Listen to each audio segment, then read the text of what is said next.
Okay, people, today is the next day. I'm going to put this first, just to explain myself a little bit here in terms of my emotions. Okay, I'm in the bathroom. I'm dehydrating sweet potatoes, and these are the skins that I have to break up and take out anything that needs to go back into the dehydrator, right? And put them in a jar, and then I'm going to mix them in with my sushi and shit like that. Or my bean burgers or whatever. Anyway, as I'm doing this, my brain is going 100 miles a minute. Because I'm so disgusted with YouTube, you don't even know, I struggle. I so struggle, people. Like, I swear I suffer from post-traumatic stress syndrome. Right? But, I mean, what can you do? And, I'm facing blindness, and anyway. So, as I'm sitting here, and I'm debating whether I should put this video up as a whole, minus what I deleted, because I deleted some by accident before I started the second round with the raisins, but I think it's important for people to see the raisin situation there, because you don't get to see stuff like that very often. Tisha asked me, what you doing? And I'm like, well, I'm getting into the old pantry, and I'm getting into buckets from like back in the day, from Fukushima radiation, as far back as 2011 and 2012. And, I'm like, right? I told her about the raisin, and she says, well, how were they? Are they still okay? And I'm like, well, yeah, except for maybe one pack, right? I'm sure it wasn't like, okay, so anyway, you'll see that, right? And, and I'm like, that's like really valuable information for people that are really struggling, and they're like, they don't know what their future is going to face, and, and so anyway, but then I kind of veered off, right? And I went on to that YouTube channel that is interviewing all these people from the streets, right? And with all their different stories, or gang life, and just not necessarily streets, but, a subculture within a culture, right? And then it makes me think of Truth for Reality, and this is why I'm doing this right now, because I don't know, seriously, people, like, I poured my heart and soul out back in the day to that guy through Gmail, because he was asking me all these questions, and he wanted this information, and he wanted pictures, and he wanted this, and he wanted, and I gave him as much as I could possibly give him, with I don't want to say a good attitude, but, I did it with, I guess you could say, goodwill, right, in terms of believing in the fact that whatever he was telling me was genuine, in terms of being somewhat of a justice warrior. Right? In terms of, Shimei deserves justice, people. But we know she's never going to get justice out here. And even the living, like for myself, for example, I'm phoning up lawyers, asking them, like, what I can maybe do with this falling through the cracks situation, not being able to get a doctor referral, to be able to get an eye specialist referral, with my family doctor telling me to kick rocks and take him to court, and, right? Right? Nobody's taking patients, nobody's seeing nobody, and what happens? I basically go fucking practically blind in the interim, with no recovery except to continue to get blinder and blinder and blinder, because that's how late glaucoma works. You don't get better, people, you just get blinder. They can't stop it, they can only slow it down. And I'm in late stage. So, then I'm being told that, oh, well, there's nothing you can do about it. This is professional lawyer, right? There's nothing you can do about it because it was legislated, it was ordered by, or it was a government policy to put everybody on lockdown, and you're not the only one that fell through the cracks, so suck it up. It was a policy that made me fall through the fucking cracks as I'm being gang stalked, all this other shit, right? Okay, overworked, whatever, threatened with this, threatened with that, over a period of years with, the yard and whatever it was, we're coming up maybe to a seizure here pretty soon. And I'm like, Andre, what's Samari doing? Andre, what's that noise? And Andre's like, he's fine. What's the matter, Nana? Why are you so stressed out? And I'm like, well, fuck, because as soon as he has a seizure, what happens, people? What happens? In come the paramedics, and even if they don't come inside, next comes the social workers. Right? And I'm not going to hang my head in shame, people. Right? Like, fuck, right? Like, I'm going to tell you what happens. And you see, that's the thing. I tell you what happens. Like, it doesn't make me fucking proud to tell you half the things that I tell you over the years when it comes to, like, I don't know. And then to have a lawyer tell me that anything and everything that I've been through as a family, with my family, doesn't matter who we're talking about, dead or alive, is insignificant because it's under policy. You can't take the government or any fucking health authority to court because there's just $2 billion slush fund in there that, these big illegal lawyers can use against you and wipe you out. You pay to lose, you pay to lose, pay to lose.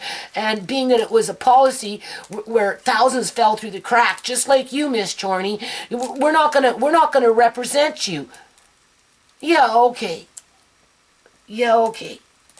So whether shit happens like it happened with Sierra, or like it happened with John, or it happened like with Shmay, or it happened with me, happened with Andre, happened with Amari, whatever happens, it doesn't matter. These people that perpetrate this kind of stuff against innocent people, they get a green fucking light one way or another, whether it's the government that endorses it or whether it's these lawyers that endorse it, people. So of course I get depressed. Because, I'm like, well, who cares what happened to Shmay? Why do you feel this need that you have to warn people about it? And by warning people, you have to show the ugly in order for them to fully understand what I'm warning them against. So, of course, I did that petition, right? Got Shmay up there on the hospital bed with her face falling off. Okay? How many views have I gotten on that thing? Something like, last time I checked, almost 39,000 views. Almost 39,000 views, people. And out of that 39,000 views, only a small fraction, something like 3,000. I don't know. If they're making donations, they're making the donation to the company that props up that, what is it called?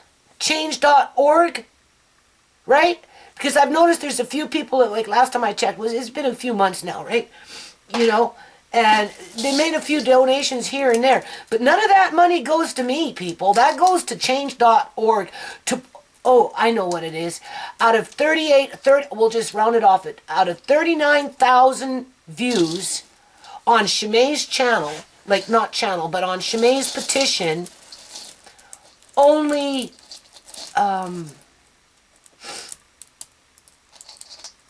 3,000 or something support it. I don't know how they support it, but only 3,000. In other words, when people come to that change.org page, what they're looking at and what they're reading, and anything video that I may have in there or whatever, makes them feel uncomfortable to the point where they put their tails between their legs and they fucking run. Right? But on the other hand, you got some dude that's running around out on the streets, bringing on the ugly, right? Trying to spice it up a bit with a bunch of fucking hookers in there, right? Trying to make it exciting with the gangbangers, right? And the drug addicts, right? Trying to make it look like he's some white knight in fucking armor saving everybody out there, so he has a right to ask for money. But he doesn't tell you where it goes. He just says it's dispersed between 7,000 people, even though he only puts up 700 videos of the interviews that he's got on backlog. You know, it's like you know, it's like a collection. You know, right? You know what I mean? Like, right? Why are you going to interview somebody if you're not going to put their fucking video up and give them justice? Right? Why are you going to interview them, tell them that you're going to get them, you know, get their voices out there, and then turn around and slap them in their face and put them in fucking in lockdown and hide them away like a dirty secret because they don't meet the criteria of your to sensualize something, to over exaggerate so that people come back and watch the next story. Because, you know, they're looking for the smut, they're looking for the mayhem, they're looking for the, ooh, that's gross, and oh, but yet, when you bring it to them in the raw, like I did with Shimei, because that's what happened to her, people, they're afraid to face it. Yeah.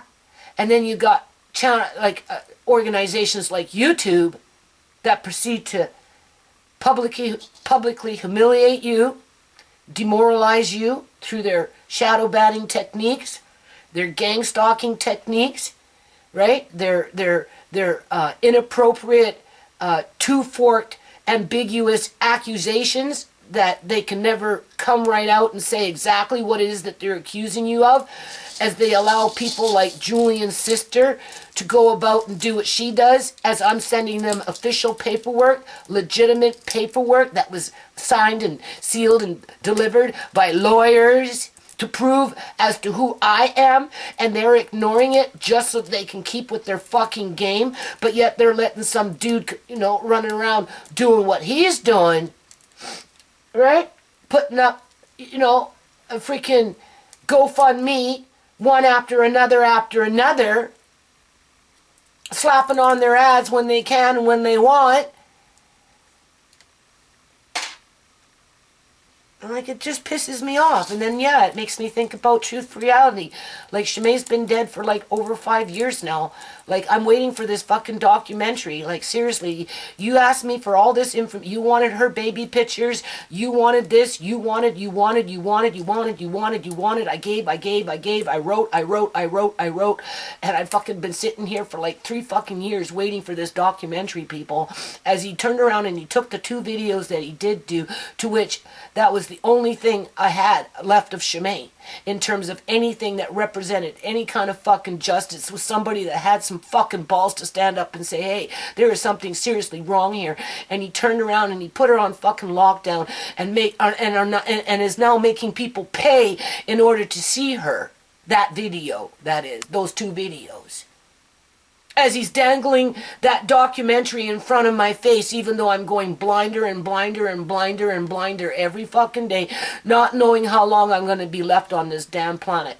Because it's not just going about being blind, people. I have to struggle with depression every bloody day. And most people that are depressed as I can be, they don't do shit like this. They normally curl up in a ball and do nothing. Right? But I've been fighting depression for a whole lot of fucking years. And through all that, I've been busy. And I'm still busy. And I'm not afraid to face the fucking future. Although I'm a little nervous about putting this video up, because if Truth Reality is watching my video and he gets pissed off, then yeah, for sure. We're never going to... Okay. I have this little SD card here that I bought for Andre's Nintendo Switch, but he was supposed to work in the yard and earn it.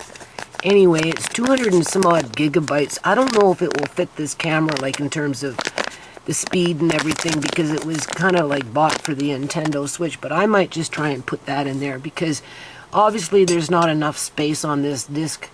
I'm getting tired of this camera cutting out in mid-sentence. Anyway. Alright, so let me just show you here, okay? So this is a video that I did on September 14th of 2023. Right, there's the link to... Hold on a minute. I got the kids coming over. Young people, they have a birthday party to go to, and then they want to go to the bar. Anyway, All right, there's the petition. I already pulled it up. This is Justice for Shimei. Now, there was 2 videos that Truth for Reality did, right? And this is the way I see it, people. So, look what happened, though. This is what he did.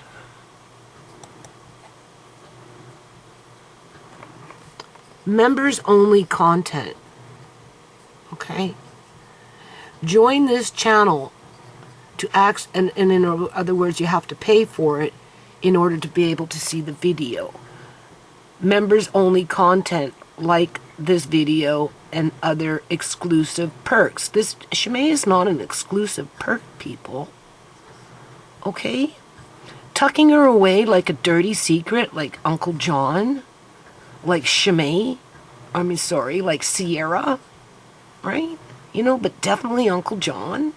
That's what I feel like is happening here. She's being tucked away like a dirty secret. And if you want to see the peep show, the freak show, pay for it. Otherwise, there is no justice for Shimei. Okay? As I'm sitting here going blinder and blinder day by day, people. As my doctor is saying, oh no, you got the best cataract lens, because even if we gave you the best of the best, it wouldn't make much of a difference, even though I've got a taxi driver who got the best of the best, and he can see perfectly fine, except for when he got the new cataracts, everything just got brighter. So if everything just got brighter, what do you think happened to me with everything already bright as I'm going blind? Everything just got brighter. And I asked the eye specialist, well, when I go blind and I can't see anything anymore, is everything going to go black and it's black and I don't see nothing? Or is everything going to go white? He says, well, I don't really know yet. Well, that's good to know. You should have thought about that before you changed the freaking cataract lens. Because all he did was make everything brighter and blurry and blurry. And I'm saying I want to change the lens, and he's telling me no, it's not going to make much of a difference, as I've got some other person telling me it does. So, you know, right? So I'm waiting for this documentary. Well, I can still see it. Like I said, I poured out my heart and soul. I gave every bit of information that I could possibly think of. The only thing that he wanted me to go in front of the camera by myself and talk about Shimei, and then send him the video. And I said, well, I can't do that. It's enough that I talk about her online. And it was disturbing just to even think about it. So I didn't even attempt to try and talk about Shimei, about when she was little and or whatever. So it rode for quite a long time. And then eventually I did a video and I started talking about Shimei, and I tried to talk about Shimei in the context of the way he wanted me to talk, because that was the only way I was able to do it. And then I uploaded the video, and then I forwarded him the link saying that's the best that I can do. Because I'm not going to sit, people, listen, I am not going to sit in front of a fucking camera by myself going on and talking about my dead daughter who was murdered, who has gotten absolutely no freaking justice, waiting on a documentary for a sliver of justice in terms of, you know, her story's out there, right? But it's not going to make the lawyers do the right thing. It's not going to make the judges do the right thing. It's not going to make the government do the right thing. It's not going to make that organized religion that capitalizes off of the underground economy by trafficking human body parts do the right thing.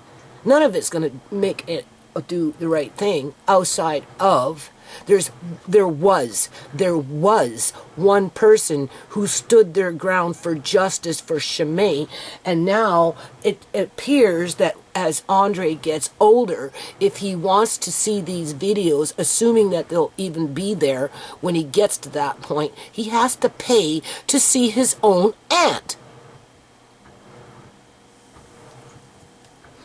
It's kind of like those people with that underbelly white fucking web channel, right? White underbelly, whatever he calls himself, right? In terms of like, oh, do an interview for me, you know, I'm a justice warrior, right? Get your story out there.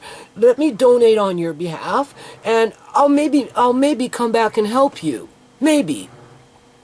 as he's funneling all this money, 1,000 here, 1,000 there, 1,000 there, to some other individual, so he can bring her back, put her up, and then put on another fucking fundraiser.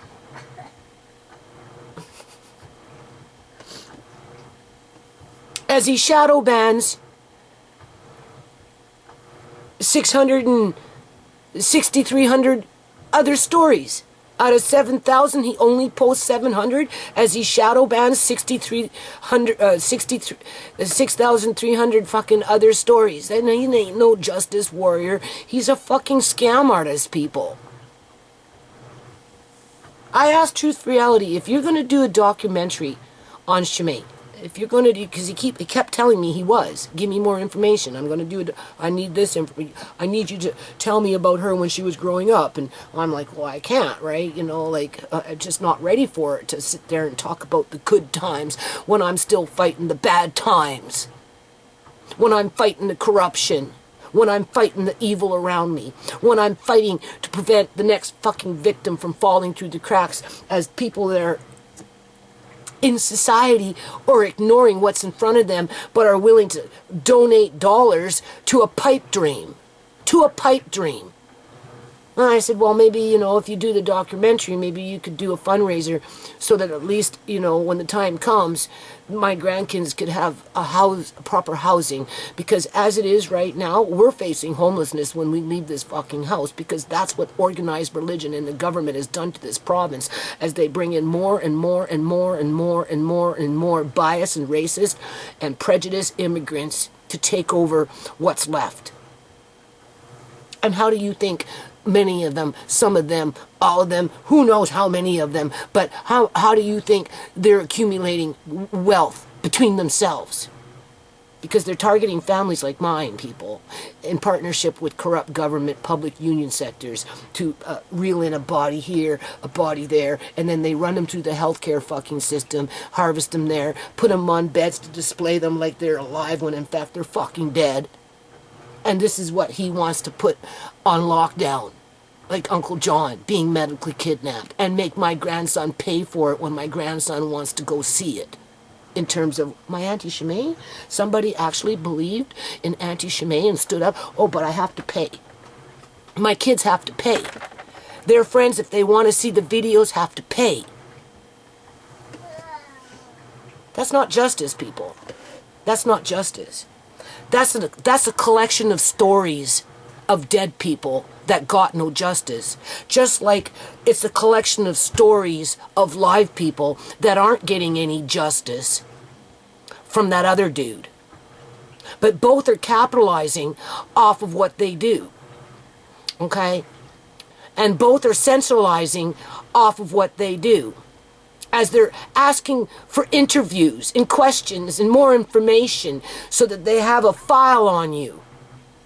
And the next person, and the next person, and the next person. And they can use that information at any time when they want, for whatever purpose.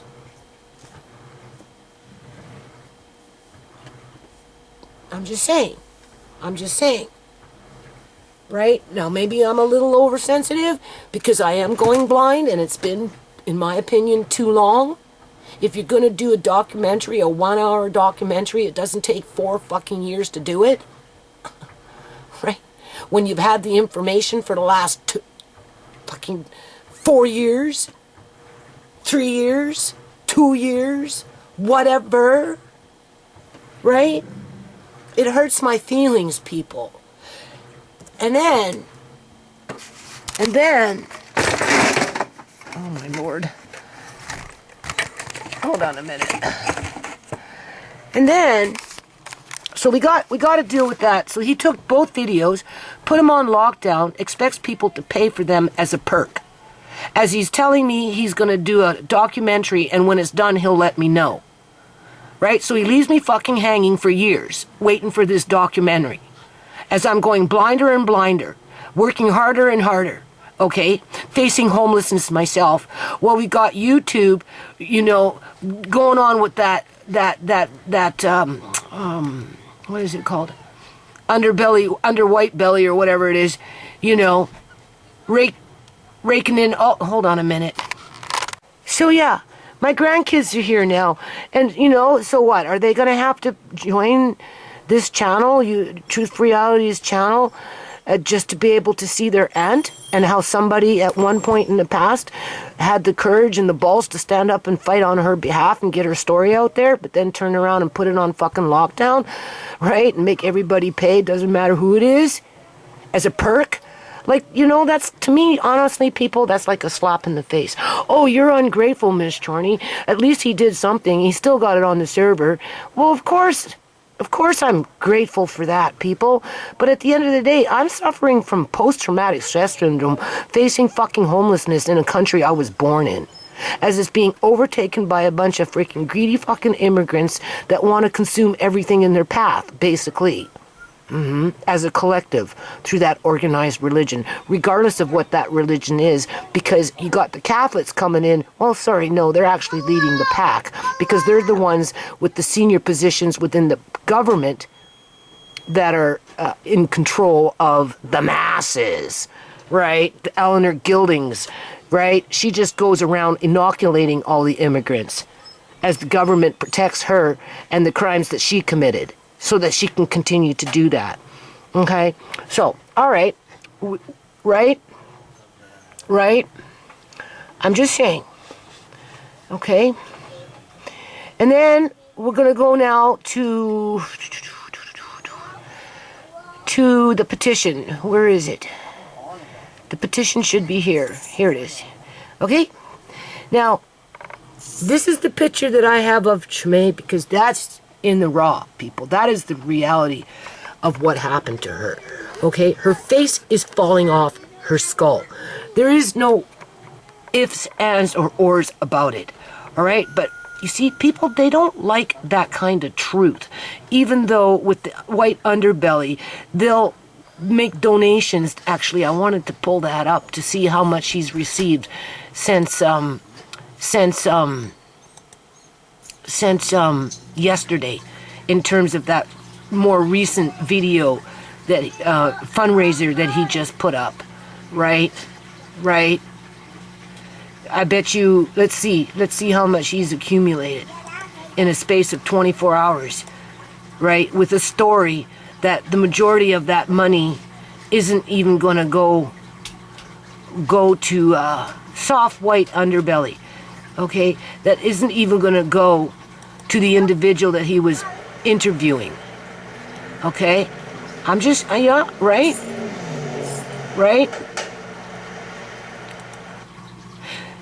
Let's just focus. So we'll go on to here.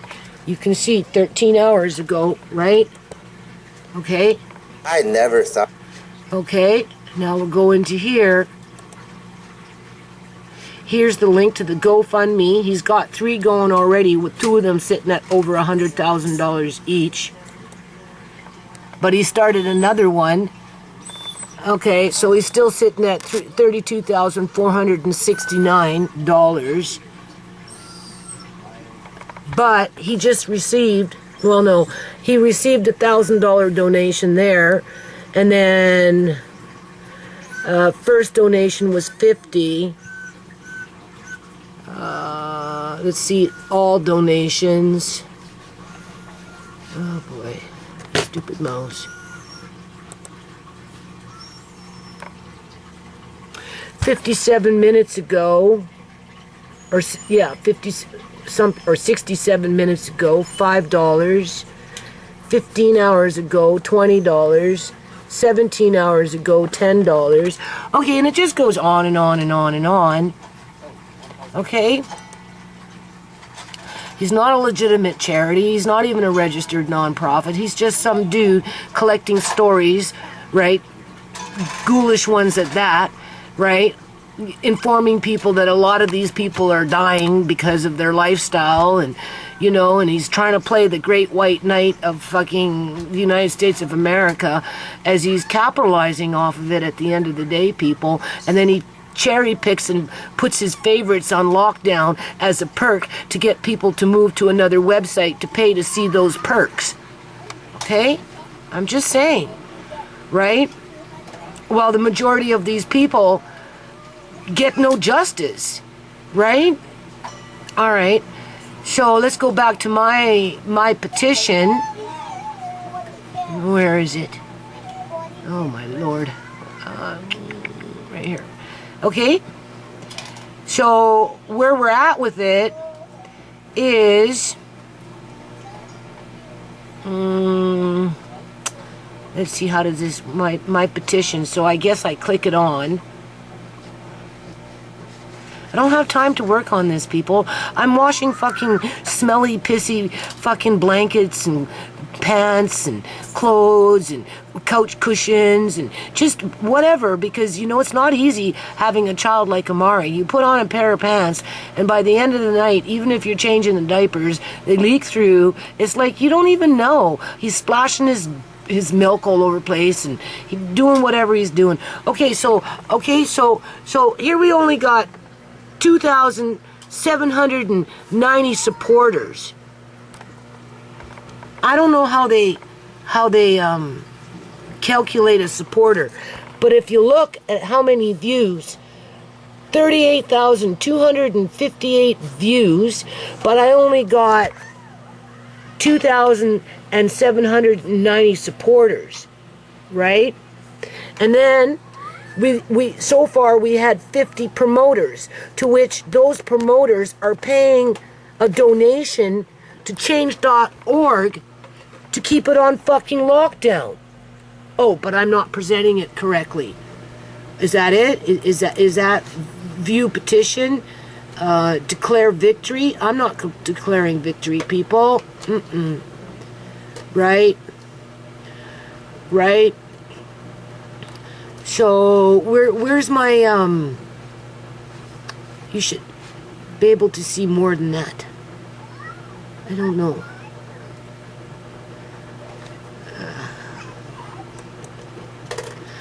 There is no victory. There is no justice for Shimei. So what's happened here? So where's my last update? So is this the page that you see when you go see it? Edit.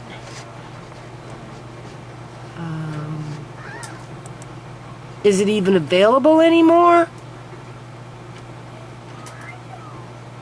My petition. Okay, I'll go to my petition. Where's the petition? They just keep bringing me to this. So what? Being shadow banned? Has the government put their dirty fucking fingers into this too? I should be able to see my updates, the whole 9 yards. Where is it? View petition. Oh, there we go. View petition. Bad gateway. So what? They've taken down my petition? Is that what they've done, people? Because they don't like the fucking truth of what I'm portraying in terms of the reality of what these other people are talking about? View petition. Oh, here we go. All right, so this is the official petition. All right? Right? We're far from it. You can see that. Right? Why this petition matters.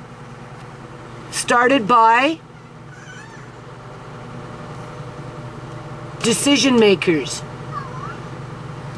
Oh yes.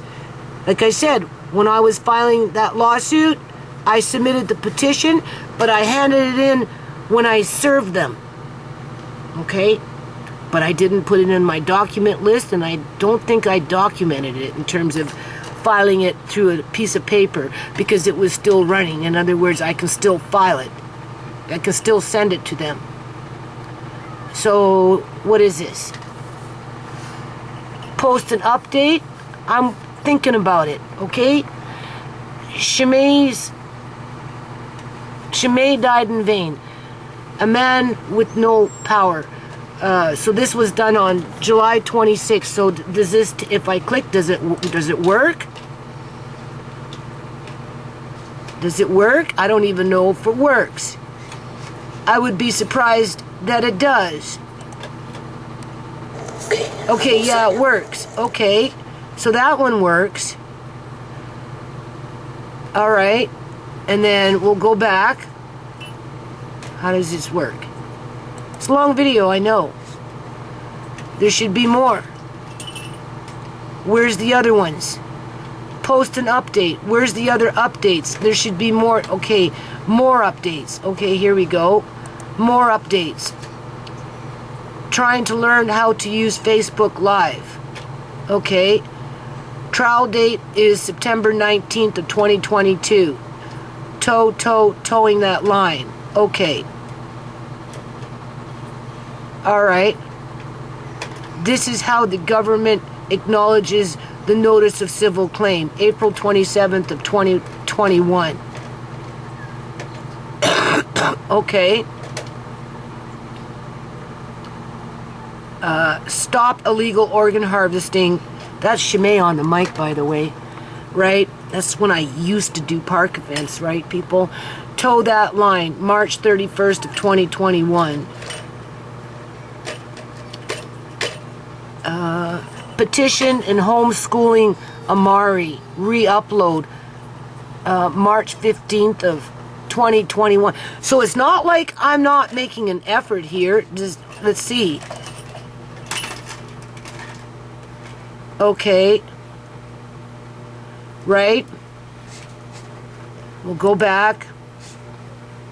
And now we're going to go up to the top here, because this one here, now I'm thinking, okay, obviously people don't like reality. They don't like to see what our governments are doing to human beings. Never mind following the story when someone like a mother steps up and fights for justice so that other people's children don't end up like Shimei. Okay? Because otherwise there would be more supporters, unless, of course, change.org is doing something like YouTube and shaving off signatures because they can. I'm just saying, if YouTube can do it, why can't they do it?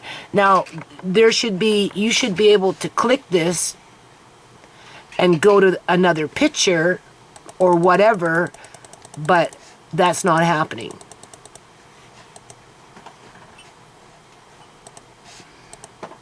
That's not happening. So they took something away. Right? And people obviously find that disturbing. But that's the reality of it. You see, that's the thing. That is the reality of it. But when you come in with fake shit, well, half fake shit, right? And you're running game and a scam and you're exploiting people to get some donations to make yourself look like you're doing something of importance, as you're putting more than 3/4 of your fucking victims on lockdown in terms of that white underbelly bullshit crap that's going on, as YouTube's directing all the traffic there, right? As they're shadow banning Shimei's story, plotting and scheming with the government how they're going to target somebody in my family next at some point in the future. As I'm waiting on a documentary that doesn't seem to be coming. If anything, like I said, Shimei got tucked away like a dirty secret to become a fucking perk. Shimei's not a perk, people. Shimei is a real human being who got murdered and then had her organs taken out of her body as the government put her on a fucking bed with their immigrant workers or their Catholic workers that answer to an Eleanor Gilding, to cover that fact, as they're laundering money through the housing market, pushing more and more families out into homelessness, so that dude that interviews all those people with underwhite belly has something to fucking talk about. And when I tell him, like, you know, you need to I'm just gonna go use the bathroom.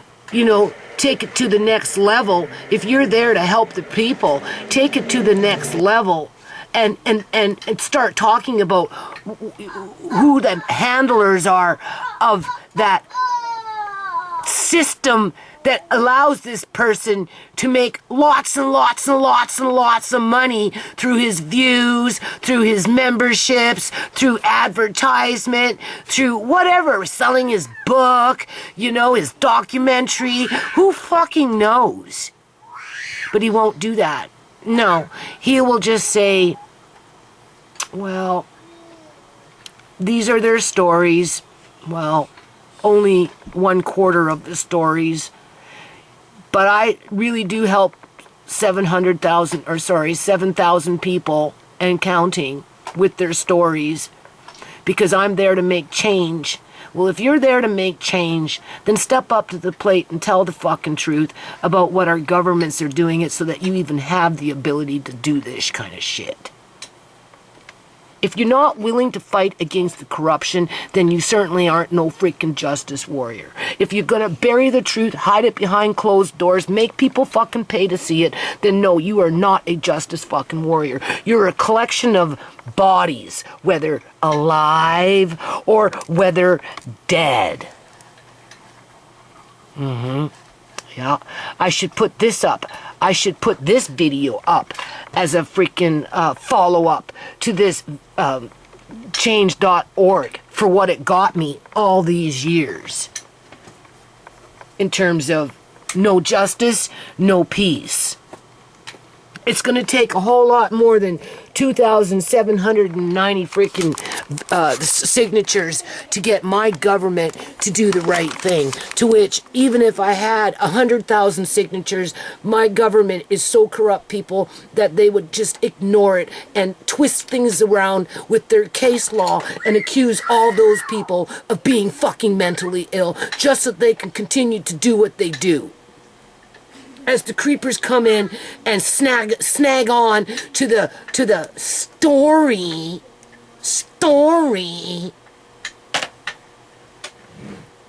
and just capitalize off it themselves, one way or another, and then just whatever, right?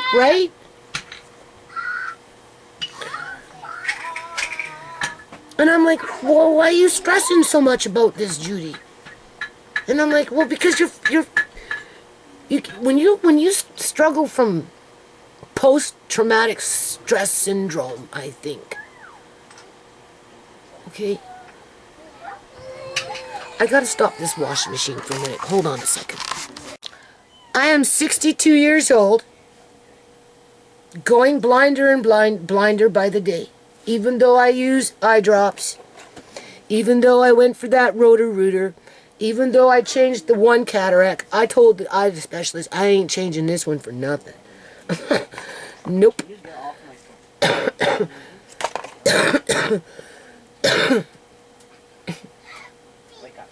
Anyway,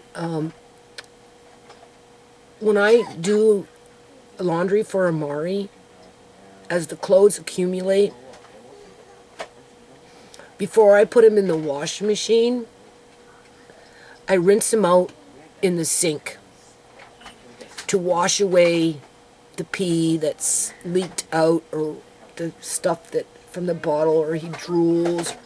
So I'm like in the good old days when I had my kids in diapers and cloth diapers, and I used to, you know, do it in the toilet first, right? Especially if they pooed, but even a pee, you give it a rinse, you squeeze it out, you put it in the diaper pail. You accumulate it for 3 days, then you squeeze them all out, throw them in the bathtub, right? And then you rinse them out a little, and you squeeze them, and then you put it in the diaper pail, then you take it to the freaking washing machine, and you wash them. And I did that for 7.5 years between all my kids. Never used Pampers, none of that. Nope. Well, I'm back doing that with Amari stuff, only it's pants and shirts and that kind of thing. Right, I have to rinse everything off first in the sink, you know, rinse, and then rinse again, and, you know, sometimes I put a little soap and rinse, and squeeze them out, and then I put them back in the water, and I squeeze them out, like I'm constantly squeezing, right, and then I put them in the washing machine, and then, you know, I rinse them, right, and then I wash them, and then I have to hang dry them all over the house, because I don't have access to the dryer downstairs because it's too grody to go up and down the fucking stairs. Can't open the back door half the time. Like, whatever, people. And this is what I do, like, non-stop. Washing blankets, towels, because you have to lay something underneath it, right? Because it's leaking through the pants and then it'll leak onto the whatever, and, you know, and just whatever. You do that time after time after time after time after time after time after time. He's getting bigger and bigger and bigger, and it's getting harder and harder and harder. Or I go to change it, and he's peeing now, and he's thinking it's funny, man. I'm changing him, and as I'm changing him, you know, before I even get to be able to finish with the diaper, he's peeing, and now I got to take everything out and go rinse it before I can wash it, right, in the washing machine. And if I don't get to it, like, within a couple of days, I have to do it again, put it in the washing machine, like I did last night, and before I wash it with soap in the washing machine, I had to rinse it. That's why I went and turned off the water, because it went through the cycle of a wash, but I'm not washing it yet, even though I've done this 2 times already. I'm rinsing it, and then when I get off this, I'm going to start the cycle all over again, put on hot water with some soap, and then I'm going to wash it, and then I rinse it, and then oftentimes I will rinse it again with some Downy, and then I hang it up. I'd like to see any fucking 62-year-old person going blind doing that shit fucking 2-3 times a week. 2-3 times a week! 3 would be good. But it's kind of difficult doing that stupid shit in a stupid fucking kitchen with a leaky porch, so that your kitchen becomes a fucking porch. Because if you leave it out on the porch, it just gets all slimy and wet and ruined. This is what I mean by post-traumatic stress syndrome. As I'm sitting here waiting for a fucking documentary, hoping I don't go blind before it shows up, being that I gave out all this information for nothing, and then thinking, holy shit, my kids will have to pay to fucking see anything. Because it's a perk now. We got white boy with under white belly going on, well, I'm a white knight and hour. Is that how you see me because I give you my money? No, you don't give them your money. What you do is you give them money that people donate to you for a fucking story that you are selectively putting online so that you can capture the interest of people that, oh, that's bad. Oh, that's not, oh, that person's, But yet, when I put up my shit with Shmate, you can't handle that. That's too close to fucking home. Not realizing that the reason I show you the truth in the way that I show you is to protect your own children, but you don't see it like that. Instead, you, oh, well, yeah. And you run away with your tail between your legs. For all those people that didn't sign the petition but viewed it. You want to be a sucker and make a donation to a GoFundMe for a hustler? Go ahead. And that's why nothing changed. Because nothing changes out in those fucking streets. Because the guy is nothing more than a fucking hustler, and that's why he refuses to talk about the underground, the white underbelly of corporate corruption that is being facilitated by the public union sector and governments that even allow for those people to be out on the streets for him to have a story to talk about and then put on fucking lockdown and make people to hear that story. As they're being chopped up into little pieces and put into bags so Truth for Reality can come and do his videos and talk about so-and-so who was murdered and then add that person to his fucking list of and put them on lockdown and make people pay for it. Just saying, people. That's another form of post-traumatic stress syndrome. Yeah. Just saying. So, anyway, whatever. It is what it is. After I'm done doing whatever I'm doing, if I got time, assuming that I can see, well, I will eventually have time. I just don't know how much I'm going to see. And you have to remember, I go from good to bad, good to bad, good to bad, good to bad. I'm like, time, well, gee, you know, you kind of want to work on the nonprofit and maybe kind of do a little bit of update on the web pages, right? Before you can't see anymore, even though it will burn your fucking eyes out. You kind of want to go out and do a little event at, you know, whatever park around the neighborhood. Maybe we'll get a license, maybe we won't, maybe we'll just do a bootleg New Nations Unity community celebrations, and then we'll go for the, oh, let's get a park event license, let's get a food fucking license, let's do this, get a generator, and, you know, blah, and spend $2,000 for a bunch of people to show up and then take what they want and fucking leave and just whatever, right? Whatever, so that you can go another $10,000 in debt promoting something that nobody wants anyway. In terms of the community coming together, pooling their resources so that we don't have these problems for other people to exploit.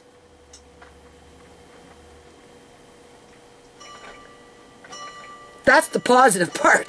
To do the park event and to do the web page and keep the foundation alive, keep the dream alive, keep the good part of life alive. But then reality hits, and there's Shemaine. Yeah, there's Shemaine. And Shemaine's not by herself. There's Uncle John, tucked away like a dirty secret. There's Sierra, put into a fucking tomb, tucked away like a dirty secret. Okay, so I'm changing the title of this video. I'm going to put, I suffer from post-traumatic stress syndrome first, / raisins.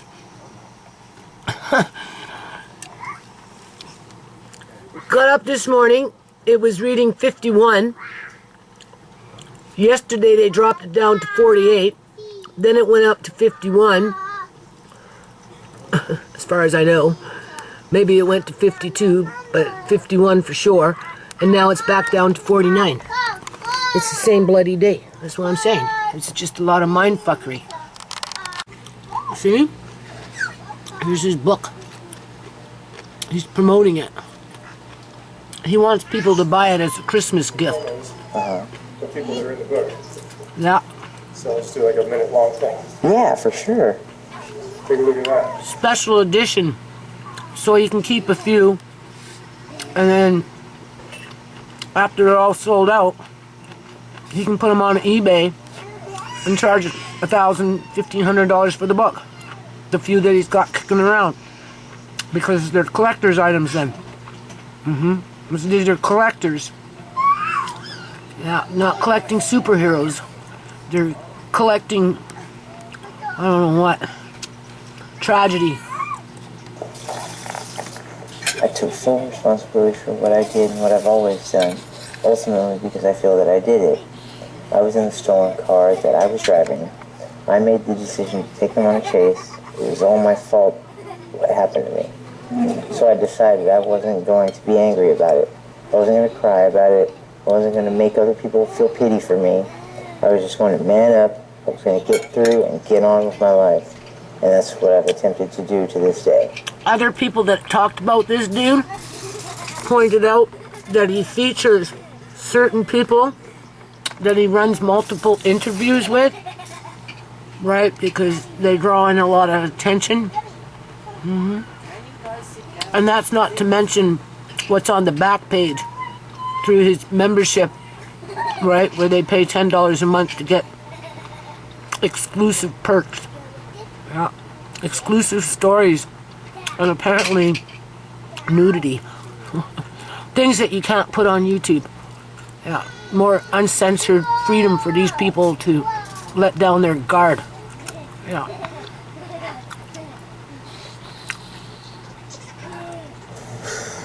I like that, dude. I like that a lot. What do you think?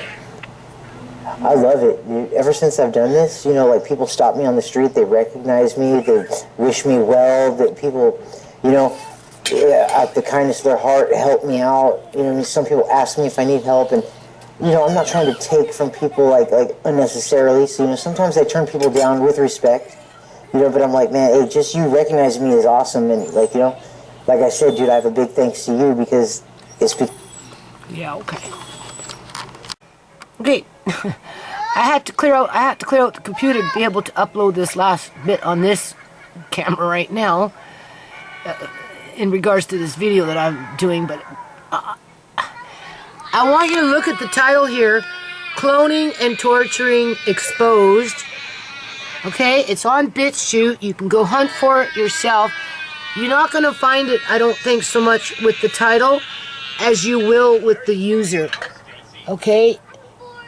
Go Google that on, like, search that on BitChute, that name, and then it will come up. And you need to listen to this, people. Now, this lady doesn't swear, unlike me. Okay? And she definitely gives a whole lot more information than I do on the subject matter. Okay? I just do it in a different kind of way. So one more time, because we know if I carry on for any length of time with this on YouTube, they'll get ambiguous, accuse me of this and accuse me of that to shut me up. And treat me and my family like they're personal bitches. Okay? So they can carry on with business as usual. I'm just saying.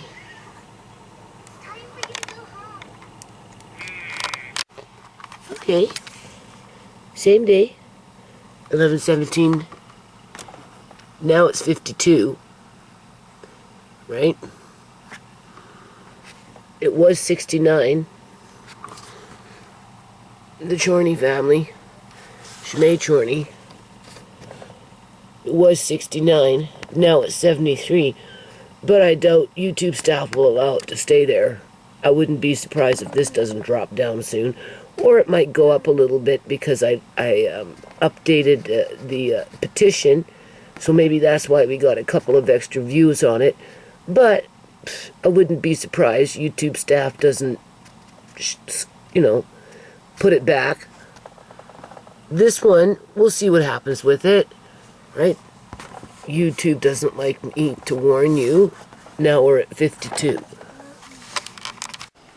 Okay, so now it is, you can see that November 27th of 2023. Right? Still debating whether I should put up this video or not. Right? But besides that point, YouTube doesn't like me warning you. No. That was done on November 17th, so it's 10 days ago. 58 views now. It was at 53, then they dropped it to 48, and now it's creeped back up to 58. But I don't expect it to stay there. This one down here, Chorney family and Shmay Chorney, no justice, no peace, right? November 10th. It's at 75 now, but they're messing with this one too, right? So I just wanted to show you that I'm still alive here after eating those raisins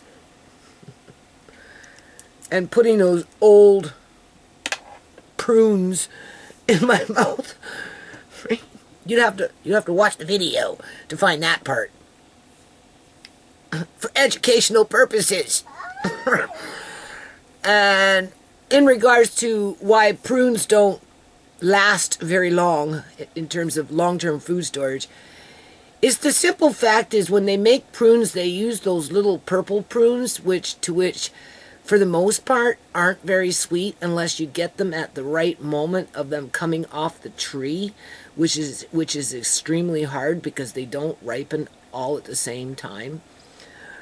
But if you can them in a syrup, a medium syrup or something like that, then you can probably.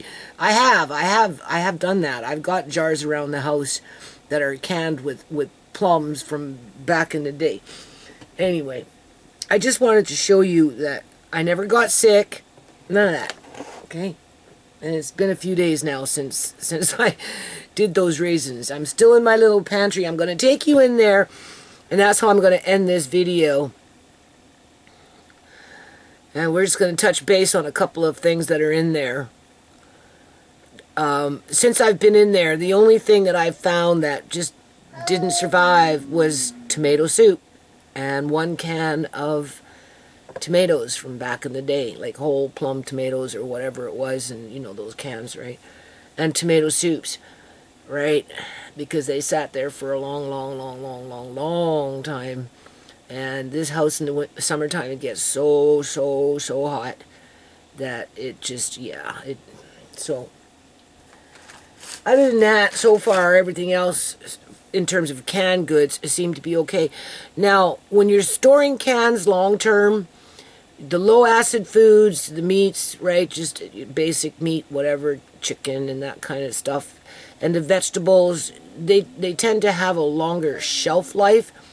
But you can't really put them outside in your garage if it's unheated because of the fluctuation of temperatures. And even if cans freeze and then unthaw, as long as the can isn't bulging, you can still eat the food. And the worst that would happen in a situation like that, depending on whether it's low acid or whatever, right, is it starts to begin to taste tinny, right? But definitely with fruits, because they're a high acid, right, peaches and pineapples, and to which I have a lot, and I haven't recanned them, I haven't repurposed them yet. But yeah, they tend to, they're kind of like a tomato, you know, they're going to affect the metal of the can over a period of time. And in that situation, they're either going to bulge, right, which you don't open, you just throw out, or they're going to start tasting tinny. But if they taste tinny, that doesn't mean that you can't eat it. It just means they're not as sugary as they initially were in the beginning of when they were processed, right? So I still have to get into those pineapple pull tab things that I bought that are downstairs, and you know, I got a few fruit cans up here that, you know, at some point within the next year, I will recan them into jars, and they will stay for a long time, because I have peaches and pears that have been canned in jars from 2014, 2015 in my bedroom, right, that are still fine and actually quite delicious.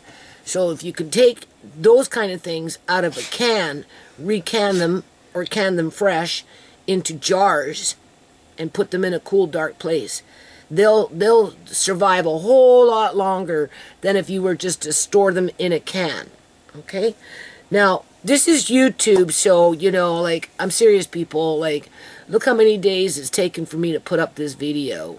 And I've been, like, just clipping it here, camera's been clicked off, and I have to go and, you know, and transfer files onto this computer just so so it's a modge podge of mix and match. And, you know, then I was venting at some point on about, you know, these YouTubers that tell other people's stories, and, you know, but they don't, you know, they don't really get down and dirty like I do in regards to holding our governments to account, our public union sector employees to account, and to that organized religion to account, regardless of what that organized religion is, because it's like my son would say, humans are humans. It doesn't matter what the ethnic ethnicity is.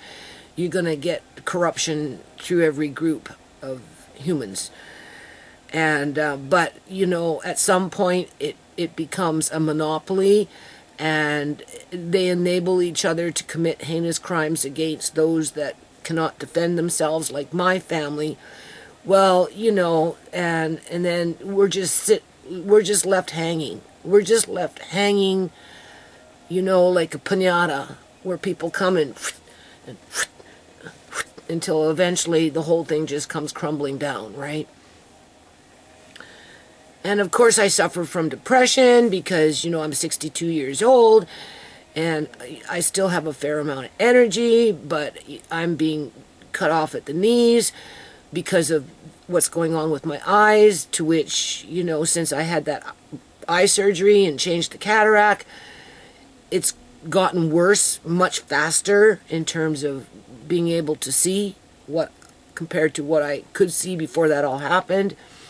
And even though the doctor himself says, oh no, it has nothing to do with what I did, as a matter of fact, it did the good thing because your pressure seems to be staying down, even though you're still using a drop. And it doesn't matter if it instigates depression. It doesn't matter if it makes your nose run like a freaking flood, or it makes you tired, or whatever it does, makes you dizzy, as long as the pressure in the eye is down so that we can save your eyesight. But yet my eyesight isn't being saved, and I'm having to force myself, literally force myself, to do the things that I do, where oftentimes I just want to lay down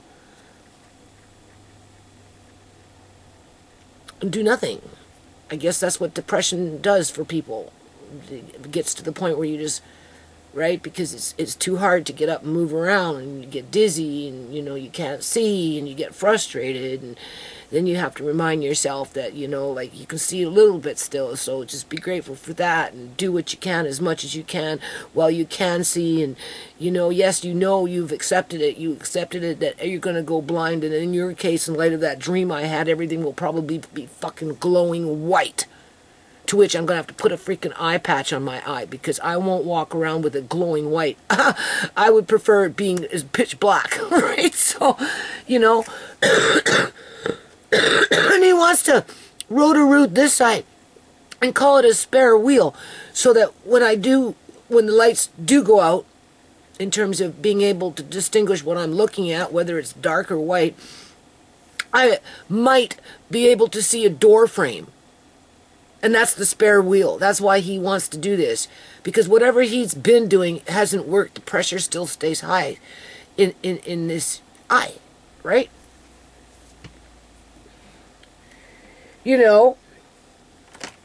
As my family is being told that no matter who it is, what happened, how it happened, who did it, I'm supposed to just suck it up because it's a systemic problem. Murder by fentanyl is a systemic problem.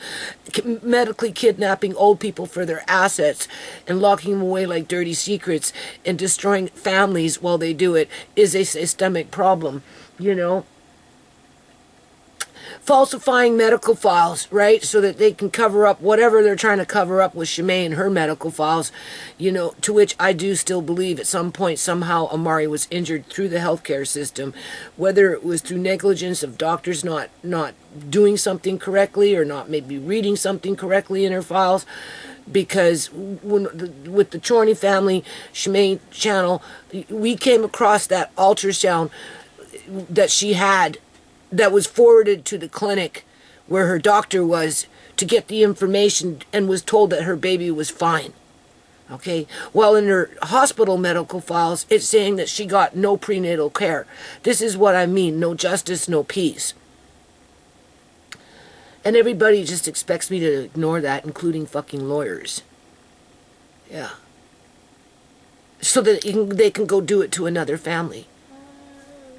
Well, you got the YouTuber under White Belly bringing the victims, the ones that are still alive, not dead yet, telling their stories and how they're caught up in this fucking manufactured poverty out on the streets, and they can't get out, right? Because they just can't, because they're locked into it, right? Too many cards stacked against them, and this guy's just enabling it so he can get more views on his channel. So, ask for members to go see more gritty crap, or in terms of, underbelly, the white underbelly of pay $10 a month and you can get it more uncensored and more in the raw, right? But he's doing really nothing to stand up against the corruption within our corporate governments and the public union sector. As a matter of fact, he's doing the opposite. He's capitalizing off of it. And then he's what is that? Sensationalizing it with his limited edition books because he's a photographer, as if somehow that makes it right. Well, I sit here waiting for a documentary after I poured my heart out to somebody, and I'm like, okay, well, I don't think it's coming. It's been too long. Oh, it's going to take a long time. I want every little detail. Well, you got all the little details. So I don't know what's taking so long. And then I think of Tiffany Draper and Julian Johnson's sister, with her sitting up there saying, well, Tiffany got a clue. She got back to being black. Yeah.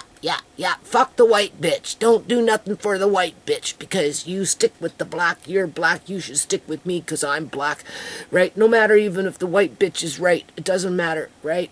Just stick with me. And so what did Tiffany Draper do? She took the fucking videos that she did with me and she put them on private. Then she died. And they're still sitting on their server on private. Yeah, okay. What good does that do for Shimei? And for the rest of my family, absolutely nothing. And now, what videos, 2 of them that are up there, people, if you want to see them, you have to go pay to see them. And I'm like, well, gee,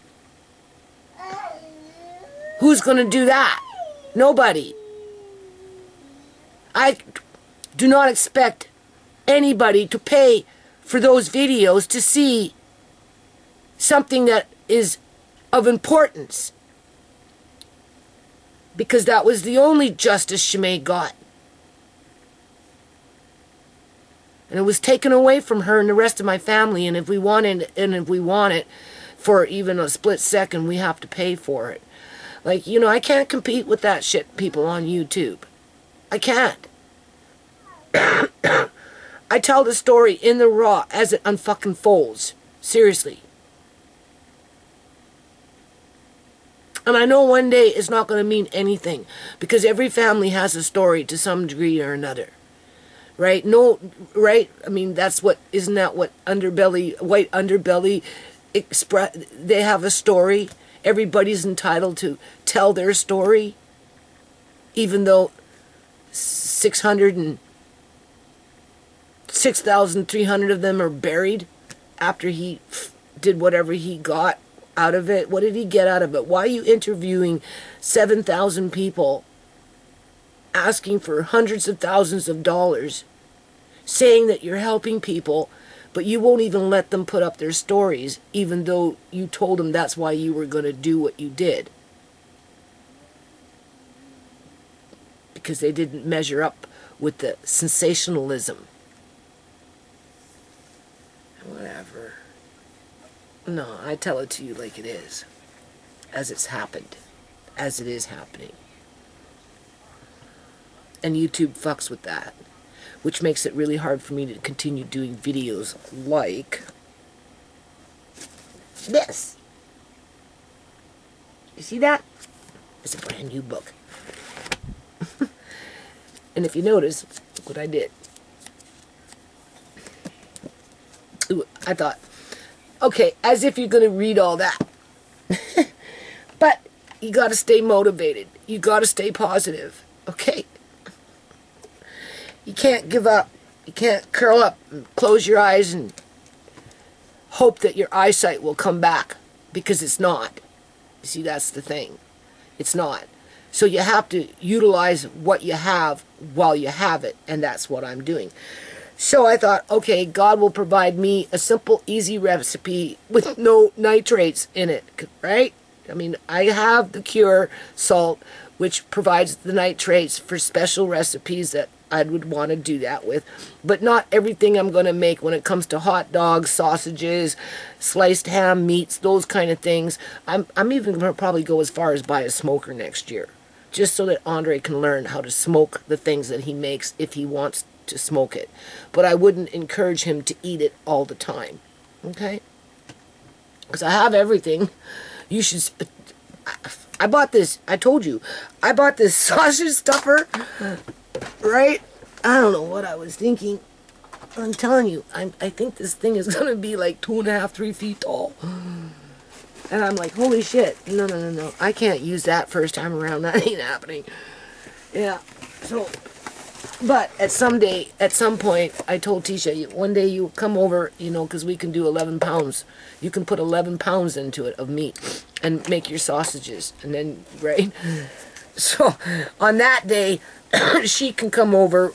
We'll share the cost of the meat or whatever.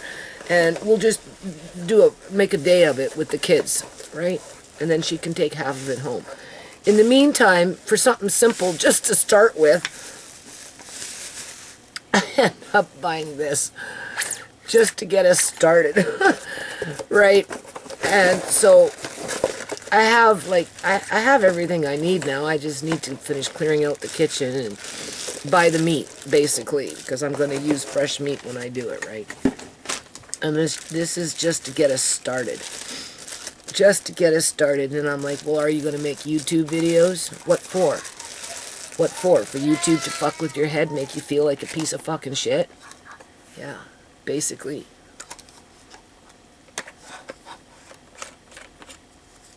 Be there, bitch. I guess it goes like this. Alright, so I'm good to start. And then I ordered the book, and I said to the Lord, I said, Lord, just give me one recipe that's easy to use without nitrates. Because there's full of nitrates recipes in here. So I opened the book just like this, and I came across breakfast sausages, and it has no nitrates in it. And I think I can do like 2 pounds, 2.2 pounds or something, which will be perfect for this. So when that time comes, do I do a video on it? Who knows? What for? I turn on the computer, I have to do everything, upload it, my eyes get worse. Right? But isn't that part of the story, though? Sticking with the format? Do you honestly think that all these years I wanted to talk about some of the things that I've been talking about in regards to what's happened to my family? I mean, it was enough I went out in the community and did what I did and interviewed homeless people and tried to start a community garden and all this other crap, right? You know, called out the fucking city with their bullshit crap with the housing back in the day, right? Even went to a city counselor, freaking, I don't know what it was, where everybody was going from table to table with Shmay there and Sierra there holding Andre as a baby before she was thrown out onto the streets to add to the numbers of homeless people just so that they could pimp her, basically. Right? Because that's what happened. But you see this guy that does this under white belly, he doesn't talk about that shit. Hell no. He's too busy raking in dough, fucking just putting people's stories out there and then just cutting them off to the curb when they're not interesting enough. Like a ghoul collecting stories. You know? Like a freaking crow looking for shiny shit.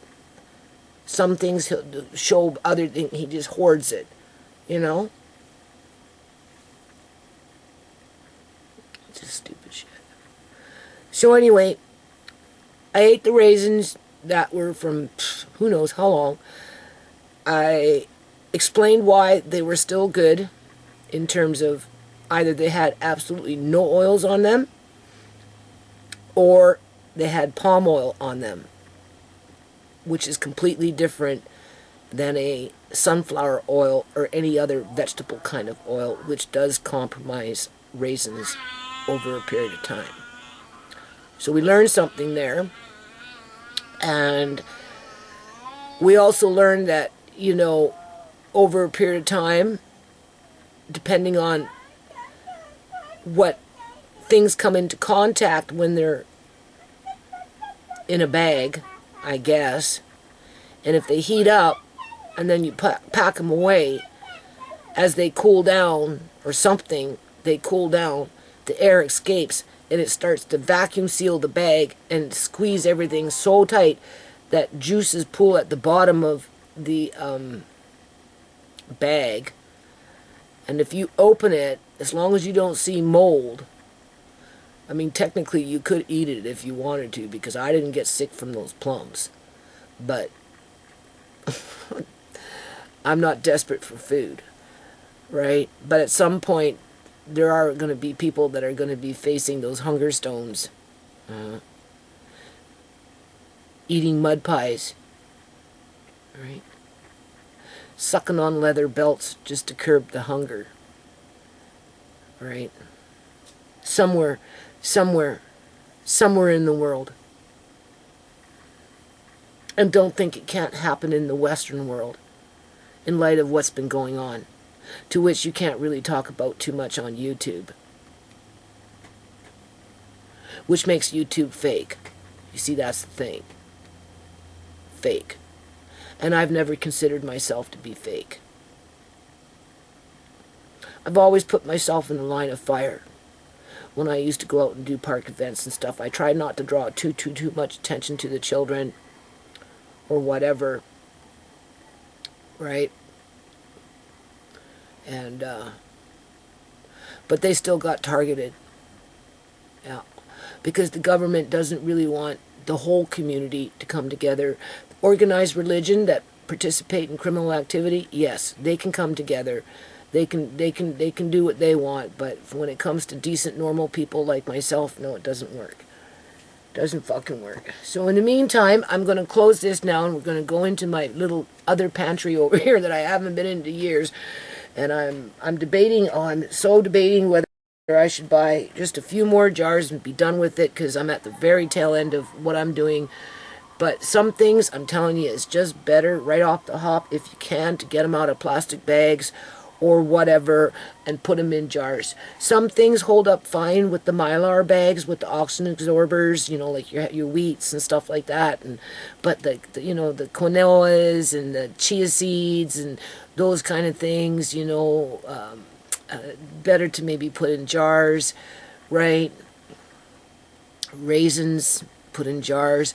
Although I've got some dates back in the day, I don't even remember when I did it, but are now still nicely vacuum sealed in there, and I'm assuming they've been there for a long time, but because they're dates, they will be fine, and the vacuum seal is still nice and tight. So yeah, so hold on a minute. Okay, so I'm just going to finish this part. So what you've seen so far, okay, is newer, and then what comes after in regards to the raisins and the rant is older. So what we got here, from what I can tell, are lentils. I don't know, or maybe that's wheat. That could be some kind of wheat. It should be written on here what it is. What do we got? Oh, here we go. What does it say? Okay. So we got red rife wheat, May of 2022. So that's not really that old. Or is that, yeah, 2022. Okay. So I did break down and order a few more jars just to be done with it. That's my Christmas present to myself. What's in here? I don't know what this is. Hold on a minute. Oh, that was still recording. Anyway. Okay, so what we got here in that bag is some powdered milk. This is whole powdered milk. It will probably be fine, more than likely. And so... Do you want the rest? This one's skim. This one's powdered. No, I don't. Can I have it? Go ahead. So we'll use those up. I got other powder milks around the house. I bought in bulk. I also bought this way. I bought these ones online back in the day. And then I found this company, and I was buying in 10 key bags, jarring, which I have lots downstairs. And then, I don't know, a few months ago, maybe 6 months, about 4 months ago or something like that, I ended up buying 2 cases of them prepackaged with 12 packs in a case. One with chocolate milk powder that you can just, and it's good. And this is a whole milk, like it's real milk, right? And then just whole milk powder. Plus I've got what I've got in the jar. So these ones here, what I'll do is we will use those, Andre, because there's those. They don't need to go back into the cubby. They need to be used up. Do you want this? What's that? Do you want that? Because I don't like that fish. There's 2 of them. I just don't like fish. Okay, thanks.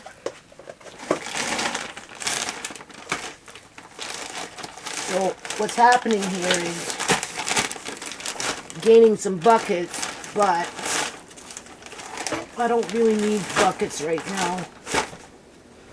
And then we've got this that's in there,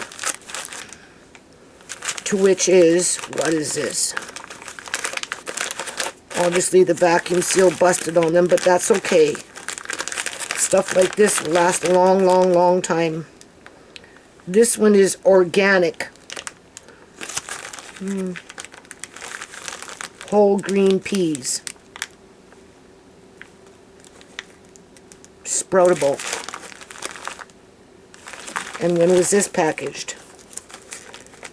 May of 2022. So maybe we should start sprouting these. There's an idea. And I just ordered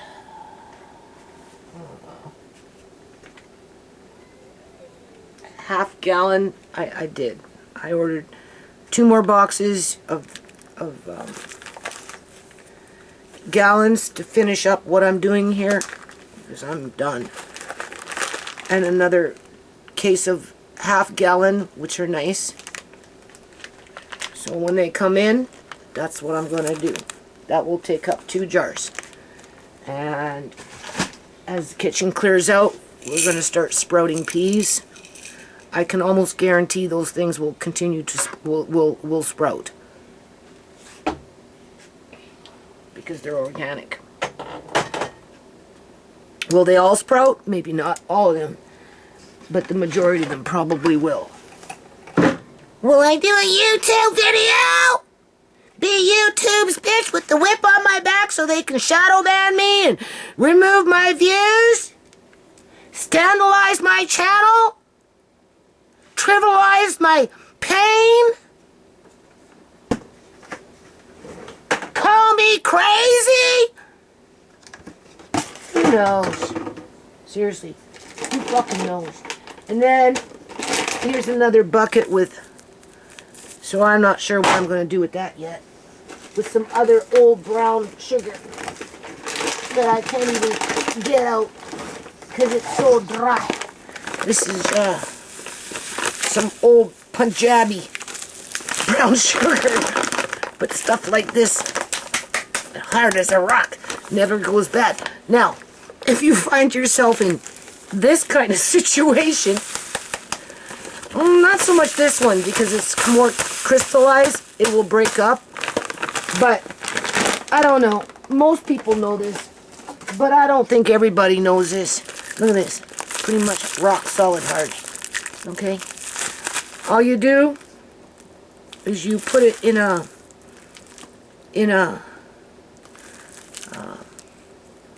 container with an apple peel. Close it, and the apple peel will soften this up. Now, other people have noticed this. I noticed it already, people. Things are disappearing from our grocery shelves. We just aren't paying attention to it. But I know when I went and stocked up on my quote-unquote brown sugar, there was no brown sugar to be found. It was yellow sugar, which is not as dark as this, which is Dementora sugar, which means it just has more molasses in it. Still smells really, really good. So in a situation like this, versus putting it back into the container, I'm emptying out the container, and I'm taking all what I haven't jarred up, because some of it I jarred up and it's in there in jars, will stay who knows how long until I go through this other bucket with these kind, right? Because once this is all done, yeah, we're going to be making date squares, fruit bars, cinnamon buns. That all requires sugar, right? Brown sugars, that type of thing. Whether it's yellow brown sugar, Dementora brown, but you can't find this. It's very hard to buy this. You can find the yellow sugar, but you can't find this. And I think I got a bit more over there. It's true. because I've been shopping. I got the icing sugar, right? You've seen that in my videos. I got a whole bunch of yellow sugar. I already had some in there, but I jarred those up and put them in there now. And I'm leaving one bucket so that when we start cooking, we'll go through the bucket first. And, yeah. So, you know, who's to say there's going to be yellow brown sugar in 3 years from now if you can't even find. And I'm talking finding this in your standard grocery store. You can't find it. Can't find it in Save-On Foods. You can't find it at Canadian Superstore. You can't find it at Walmart. But you can find it in my food pantry. Isn't that interesting? Okay, so this is how I'm going to end the video, but this is in the beginning of the video. So everything's all mixed up, modge-podged, whatever, right? I'm just, you know. So as you can see, I've taken out these buckets. Got 2 more to take out. I haven't even gotten into these ones, but I think we're looking at a whole shitload of chocolate in there. I don't know what's down there. I forgot. But I already stocked up on chocolate chips and that kind of stuff it's in my bedroom because my bedroom is cooler. This is a box of organic coconut milk. And you can see, now those down there are just basically sugars in jars. Because I've taken what was in here in buckets or wherever and I put them in jars in there. So that when I want them, I just come, I grab a jar and I'm good to go, right? So we've got the icing sugar, there's some vanilla sugar in there, there's those yellow sugars, here we've got maple sugar, and then we've got the yellow sugar and 1 icing sugar, right? And then anything else left, I'm going to leave it in the bucket, and I'm going to keep the bucket handy so that when Andre and I get into our cooking, you know, just whatever. Now, I want to talk about this little part in here. So what I had was the tomato cans up in there in the back, to which you just no, right? So if anything tomato in a can, I'm telling you, any length of time, you're asking for trouble. Now I put these boxes of soup cans in here, which are new, just bought them like over the last couple of months. Plus I've got downstairs, but in light of what happened to the tomato cans up there, after sitting there for a few years, I'm probably going to end up moving these and putting them downstairs where it's a little cooler. I'll put them in Tisha's room closer to the floor, right? And then because I don't necessarily, because they're vegetable soup, tomato soup, and mushroom soup. Okay? I'm just saying. Grains can stay in a kind of warmish, I guess you could say, pantry. It's not ideal, right? But and they're not even really grains. They're more like beans and, you know, those kind of things. I like to keep grains. I like to keep grains. I like to keep grains like the wheats, the quinoas, the chia seeds, the those kind of things in a much cooler environment. So they're either in my bedroom or they're in Auntie Shimei's room in buckets with Mylar bags and oxygen absorbers, right? Although what you've seen there in that other bucket in a bag that was vacuum sealed, they'll be fine because they're in their original husks. This is important to know these things, people. They have to be in their original husks. The more you can have the grains in the original husk, more success you're going to have at having them for long-term food storage, and the more you can remove them from the plastic bags, you do that, okay? When it comes to millets and barleys and those kind of things, because those grains, they don't like to sit in plastic for any length of time. If you put them in a jar with a nice tight seal on it, oh yeah, they'll last for a very long time. Okay, so I just want to touch base with some of this stuff that's in here that's like ancient. And I want to give you an example of the things that are hard to find now, that you can find them, but when it comes to that shrinkflation, right?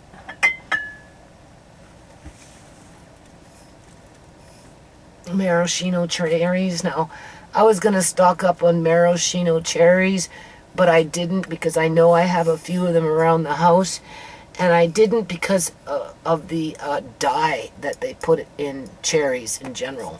So when I buy like pie fillings and stuff, I tend to avoid the strawberries and the cherries because of the red dye that they put into the food, right?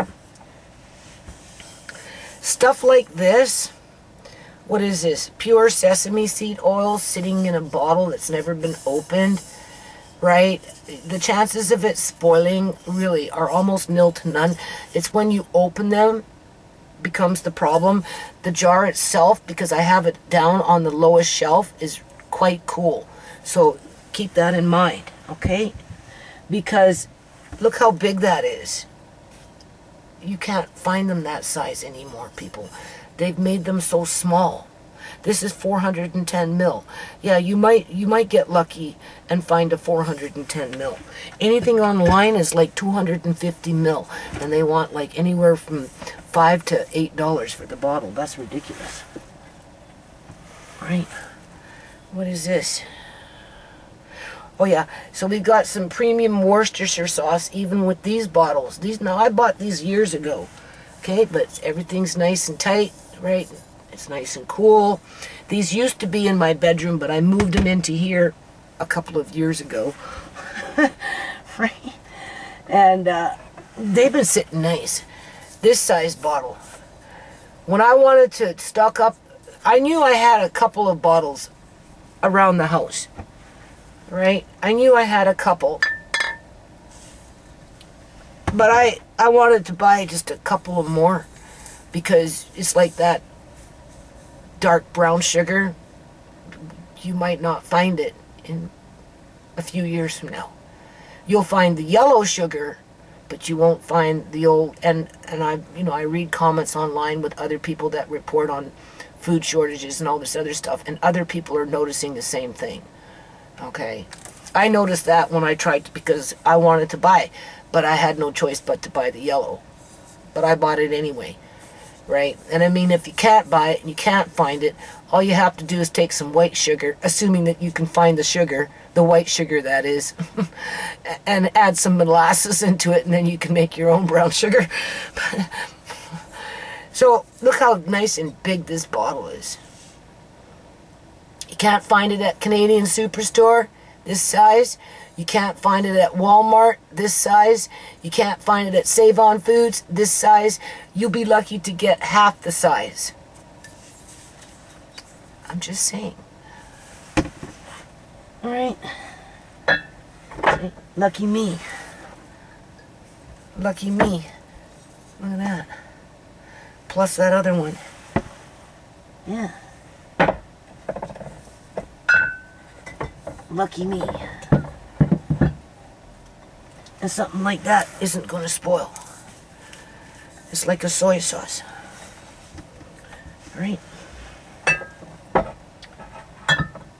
And then I've got other miscellaneous things in there. Now, I'm going to talk about this.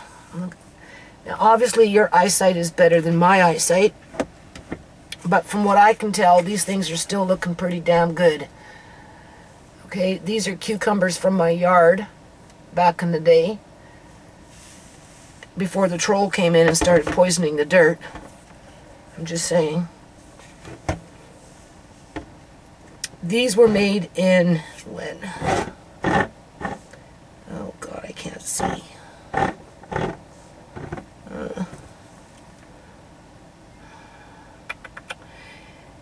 It says 3 1/2 cup vinegar, 2 cup water. 2017. Okay? Yeah. And from what I can tell, they're looking pretty good in there.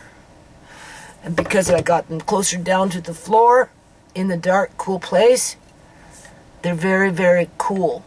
Now, the last time I was in here, which was last year, not this year, but the year before, I was mucking around, and I ended up putting one of these up on top, got busy, closed up the door, and then because I don't have a porch, everything piles up in here, right? Especially with whatever I'm doing, where it doesn't matter, because as soon as I put it on the porch, it either gets fucking rained on, stomped on, tossed around, or robbed, right? I'm just saying, you know, it gets ruined either or for the most part. A leaky roof and all that shit, like, you don't even know how depressed I get over it. So, with that said, I couldn't get in here for, oh God, a year and a half. So when I did finally get in here, you know, I ended up finding a pair of glasses that don't work for me anymore. They did, but not anymore.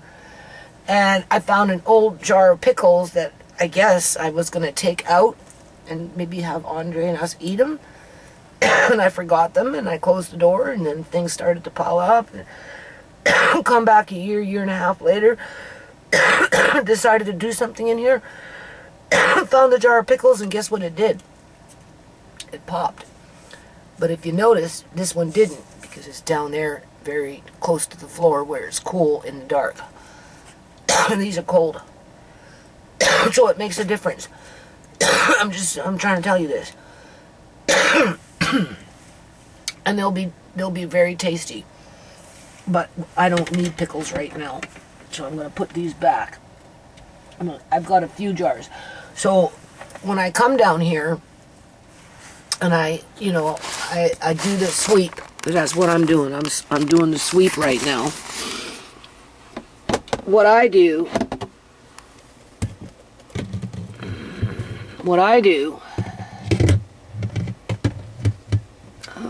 don't follow me. What I do to see if my jars are okay after years and years is I just come with my hand, this part of my finger, and I feel the lids. Okay, because you can see pickles. There's 2 more jars of pickles there on top of something else. And then we've got all this miscellaneous other stuff down in there. And then we've got on this shelf.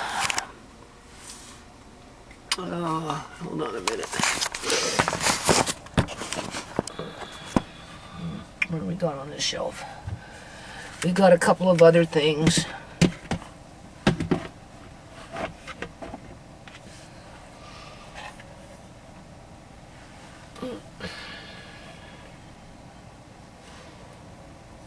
It looks like it's maybe asparagus. Oh no, pickles. Cauliflower. Pickled cauliflower. 2015. And these are actually quite tasty, and I still have some in my fridge. Now, the only problem with this is, if you notice, in those days I wasn't necessarily taking off the rings, right?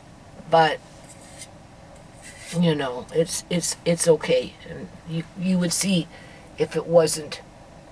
You're supposed to take off the rings, but for what it's worth, I know those things are okay. And if not, you just chuck it out.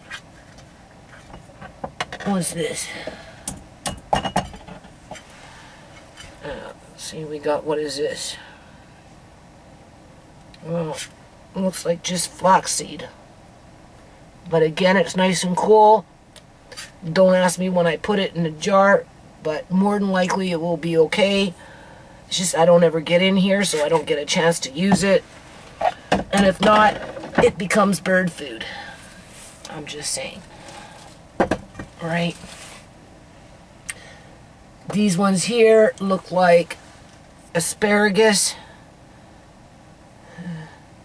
2014. If you notice, I didn't take off the rim. You know, you want to take that off, but as soon as I do that, it's going to compromise the rim.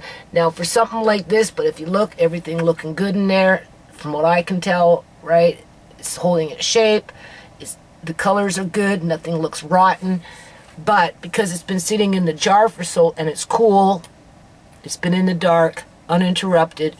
So when I do open it, the only thing that you might see under the lid, it will be a little maybe black, because as it's going through the pressure canner, spitting up, you know, things accumulate on top of the lid, right? And then as it sits and sits, tomatoes are very noticeable, right? As it sits and sits and sits and sits and sits and sits, it's like any kind of oxidization. It gets darker and darker and darker and darker and darker. And you can actually take your finger and you can go like this and it will move around, right? But that doesn't mean that your food is spoiled. It just means that it sat for a long period of time. And where there is that pocket of dormant air, locked in air, you will get that oxidization. However, if you're scratching and you can see that the lid itself is rusted, chances are your lid itself could be compromised, because the rust eats the lid, which makes it possible for air to come in, and once the air comes in, then it starts to spoil the food. And you will see it. Whether you see mold or discoloration or you smell it, you will see it. Now, this is a low acid food. Doesn't matter if you canned it in 2014 and it's oxidized under the lid, or if you canned it last month. You would still have to put it in a pot. I know, the boring part. She repeats herself like a broken record. You'd still have to put it into a pot, okay, and bring it to a boil with the lid on it. And once it starts to boil, don't take off the lid, right? If you want, you can add a little extra water in there. Put your lid on, get it up to that boil, get it, and then turn it down with the lid on, and then keep it on that boil without breaking the pressure within the pot and the lid for 10 minutes. And if there's any botulism spores, it will be removed from the product, because it only takes 3 minutes to kill it.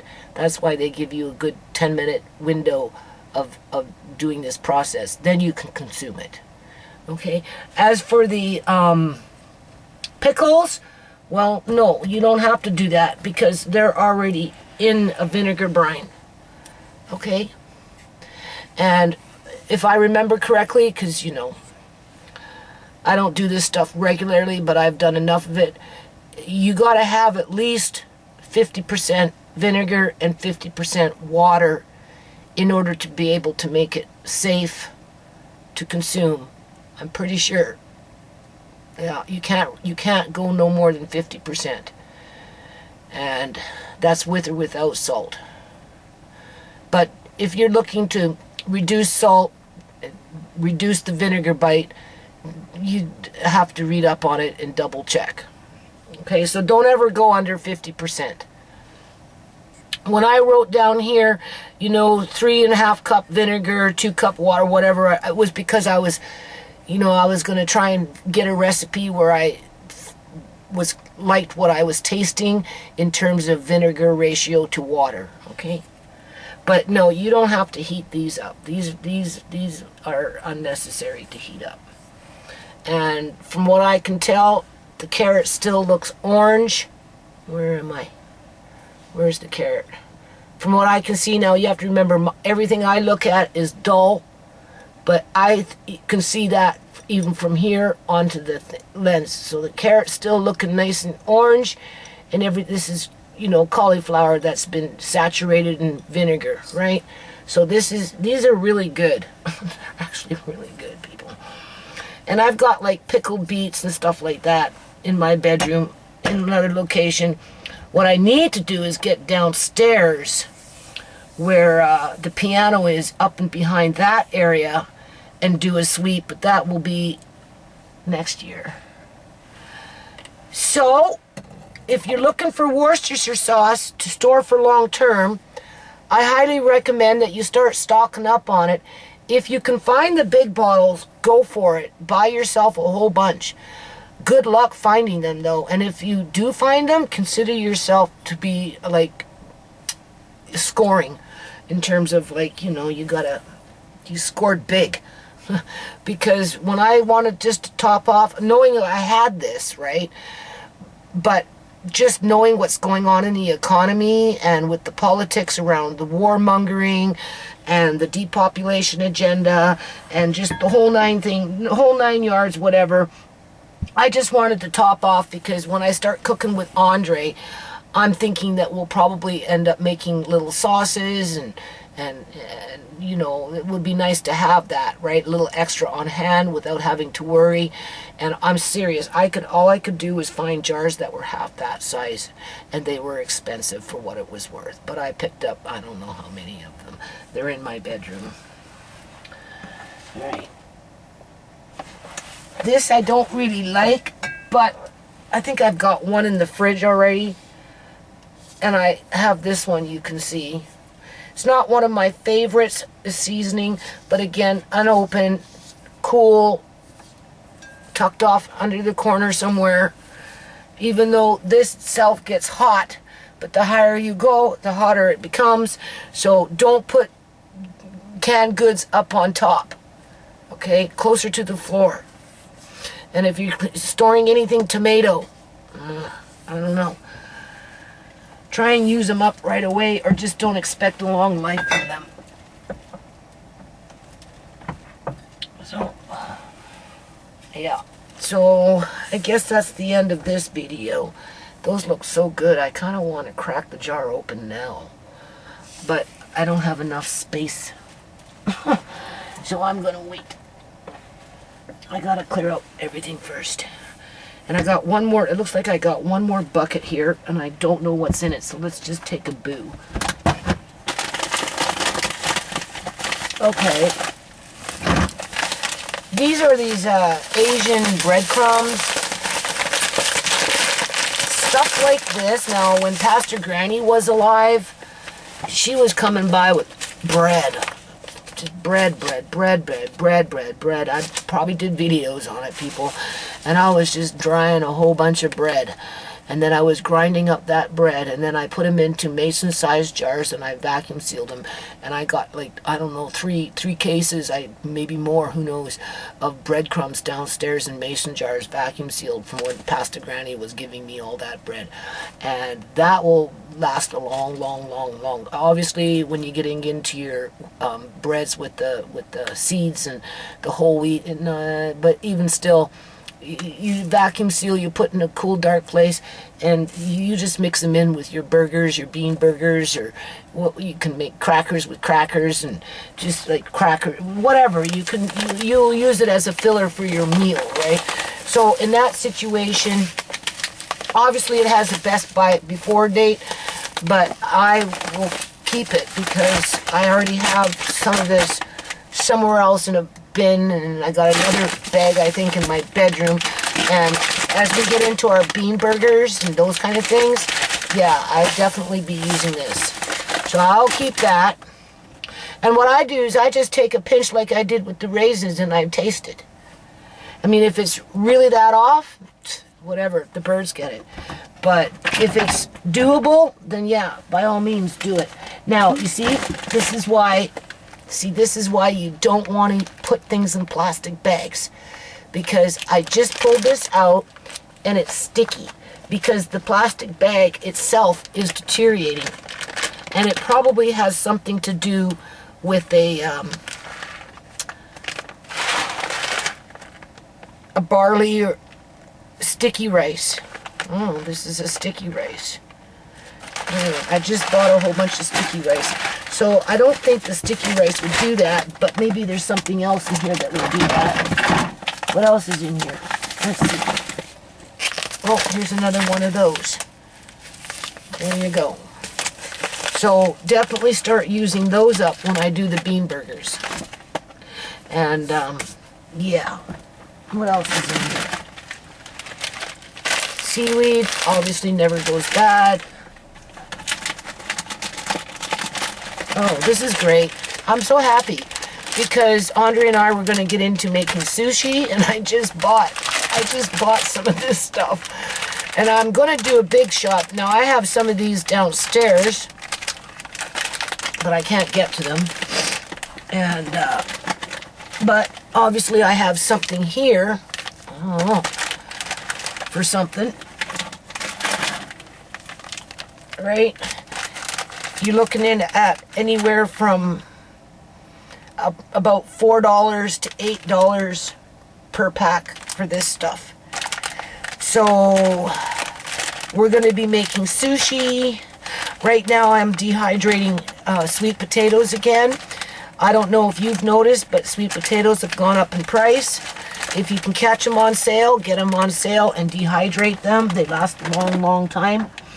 And what's this? See, another sticky. So for whatever reason, the bags are deteriorating with the sticky rice because I can feel it. Okay, does it have something to do with the rice? I don't know. Must be. Now I did buy a whole bunch of sticky rice that I have now in a bin, but I took them out of the plastic bag. You know what? I'm going to double check that. Maybe I left them in the plastic bag, put an oxygen absorber. Maybe I left the sticky... Well, go answer it. Hold on a minute, people. Okay, I'm glad I'm doing this because some rices, when I was... Because I stocked up on rice. Because that's one thing I didn't really stock up on, right? Got everything else, so I did the rice run. Now some of the rices came in their own Mylar bags.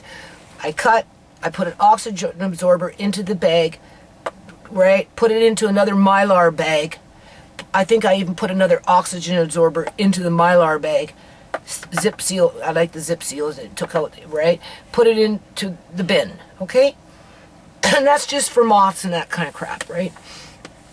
And then I think there was a couple of bags that had plastic. The product was in the plastic. Because some things I poured directly into the Mylar bag, oxygen absorber into the bag, and then I used a big oxygen absorber into the bucket after the fact. So I double oxygen absorbed, right? But I'm pretty sure I left some rice, not all of it, but 1 or 2 bags in the original plastic bag. And then I put that into the Mylar bag because I seen somebody do something like that similar to whatever they were dealing with on YouTube. And I thought, well, if they could do it, maybe I can do it, even though my instincts told me not to do it.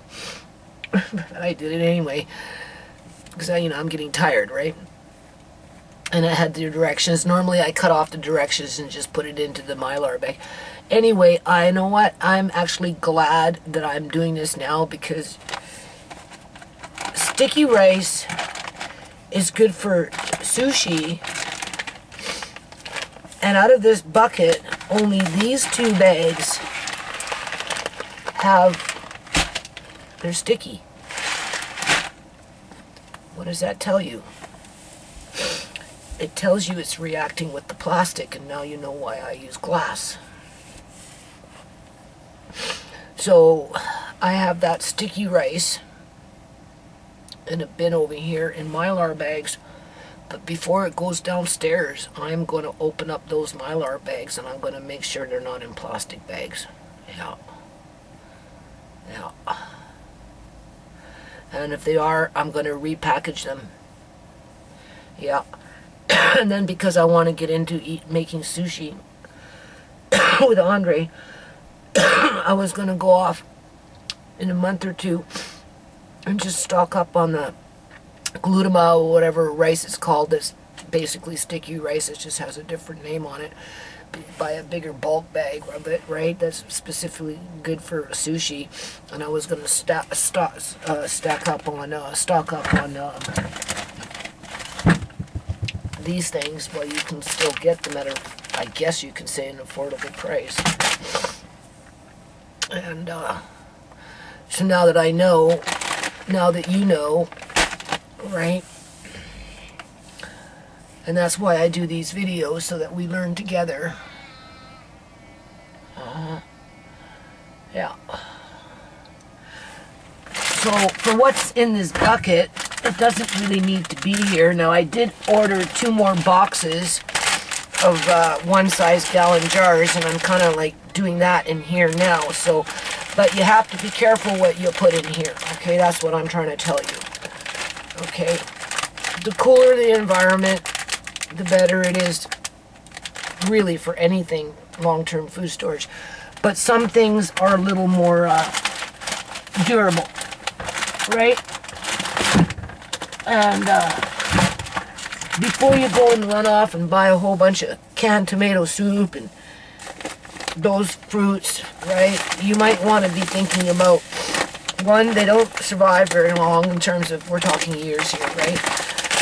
And two, if you're going to do it, then at least be prepared to repurpose and recan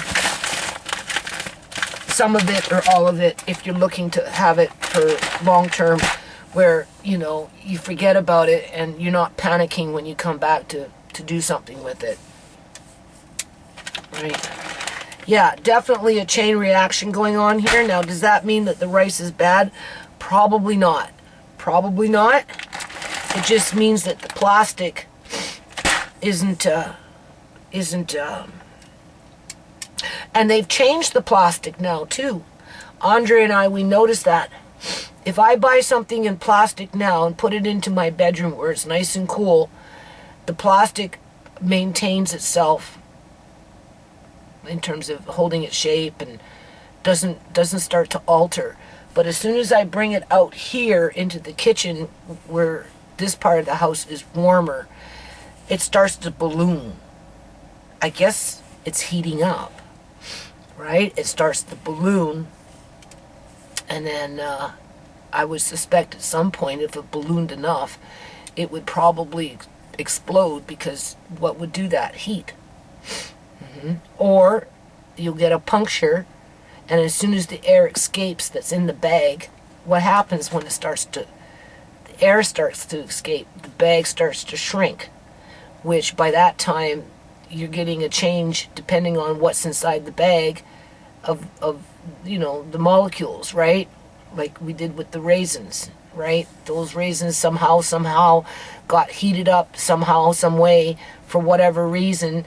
The bag expanded, air evaporated, and as it evaporated, the bag started to shrink, and then because it started the chain reaction with the food, it just started to suck the life, and like just squeezed tighter and tighter and tighter and tighter.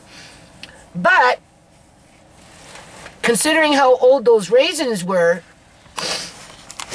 I made them available right here, close by. You can see right there, right? And we're gonna make raisin pies with them or something. Yep, or I'll use them in date bars or like fruit bars or something. I put a jar of maple sugar in here that will hold up. This one I'm gonna empty out because I want the extra jar. This was, I don't know why I did that, but it's unnecessary to have beans in a jar unless of course you like it. They will sit fine like this. The worst that will happen, right? Although I do got lentils and those kind of things downstairs in jars, right? Which obviously will preserve them for a very long time, like the more organic ones and stuff, right? These aren't organic, but I do have organic lentils and mung beans and those kind of things downstairs in jars. And but beans, they'll, you know, last how pretty much, doesn't matter how you store them, whether in plastic or glass or vacuum seal or whatever. You know, the worst that's going to happen to them, people, is they'll dry out more and more and more and more. They'll get harder, right? Of course they'll lose a bit of the nutrients, but no, not to the point where you're sucking on a fucking hunger rock here, or sucking on a belt, or eating a mud pie. And then you just grind it up in a grinder or to a mortar and break it up and make yourself bean flour. Okay? And so go looking for some Worcestershire sauce and go see what you can find. Okay, since we're on the subject of sticky rice, and I just ordered some jars. I didn't order the jars for that reason, but I think maybe what I've got in the Mylar bags, whether they're in a Mylar bag or whether they're in the plastic in a Mylar bag with an oxygen absorber, I think I'm going to just take that and fill up some jars, which means I might have to buy a couple more boxes. Because if they're in jars, what you've seen with those plastic bags, you're not going to get. Okay? Would I do that with all rice? No. No. But for whatever reason, that sticky rice, there was a chemical reaction going on with that plastic bag. The shelf life of glutinous, which is sticky rice, is usually a year to a year and a half after the rice is polished. However, you can eat it for about 2 years after the expiration date has passed. However, it is in par with just plain old white rice that's been polished, and if stored correctly, white rice can sit for 25 years or more in a Mylar bag with an oxygen absorber in a tight container, and I like to use buckets with gamma lids. Okay.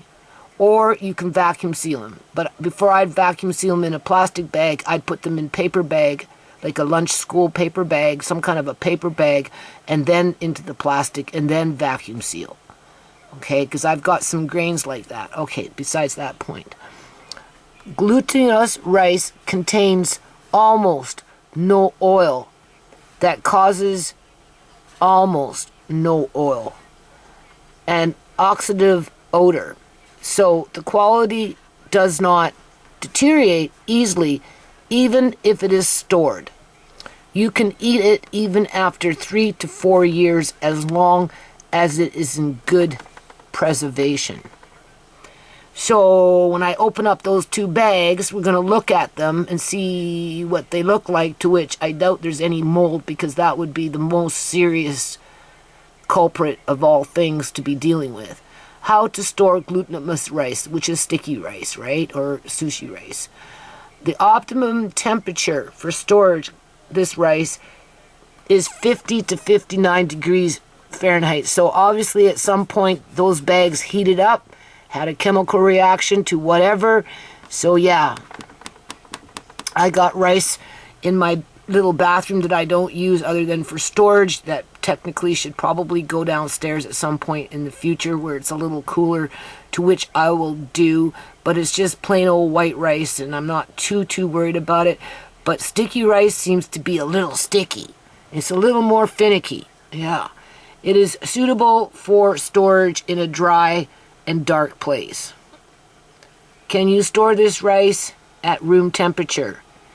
When you want to store this glutinous rice at room temperature, put it in a closed container. And you see that was not a closed, that was a plastic bag in a bucket.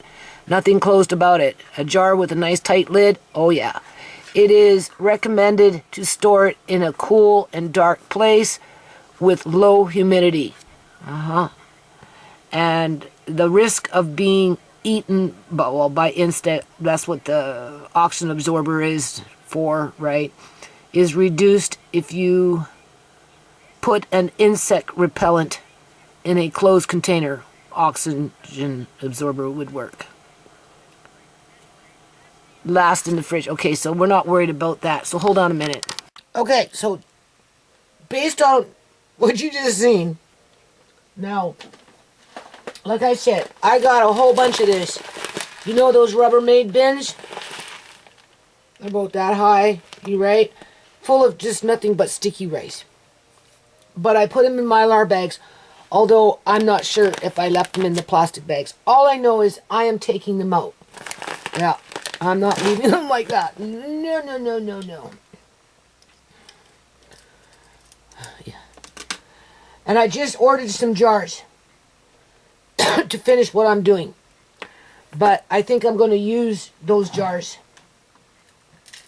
And I'm going to take that sticky rice and I'm going to put them in jars. What this is some more sweet potato. I know it's coming out looking orange, but they're saying they're sweet potatoes. So either or. That's the sweet potato. We're going to be using that with our sushi.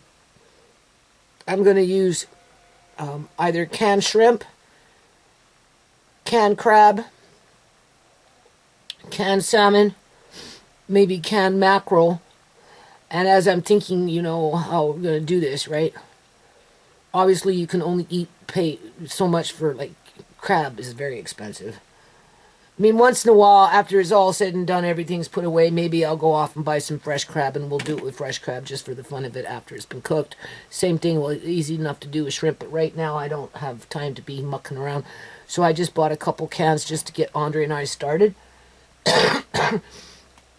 And same thing with salmon, you know. I've got lots of salmon, all kinds of salmon all over the house, so, you know, drain it, heat it up, like depending on where, if it's home canned, you have to cook it and bring it up and let it cool and then carry on. If it's can from a store, then you can take right from the can. And then what I'm going to do, this is what I was thinking, soften up some of this, mix it in with the salmon, right? Mix it in with the salmon and put that in the center of your sushi. Oh, that'd be so good. Right? And I've got some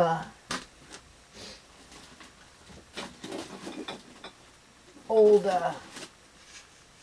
horseradish. I'm going to shred it, right, to make our own wasabi. Although I've got some sort of old wasabi powder kicking around in a jar from way back in the day when you used to be able to go to the grocery stores and buy things in bulk. But it's not real wasabi, right? Because, you know, they make it with...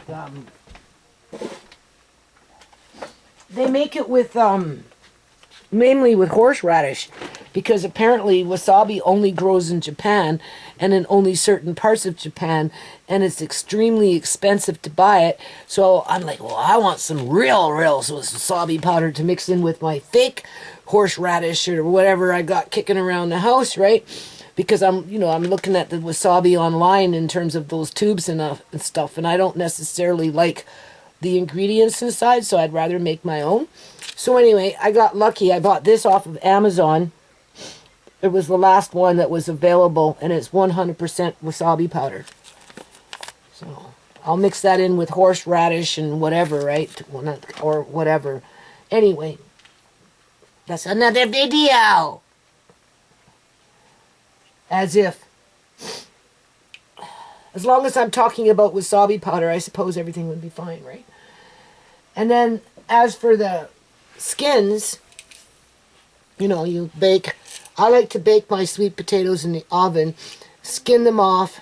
I just chopped them up, put them on the dehydrator, took the skins, had them on their own tray, dehydrated. So this is the skins of the sweet potato, to which you can either sprinkle on salad, leave them crispy as is, or you can put them in with your bean burgers, or where, you know, I'm just saying.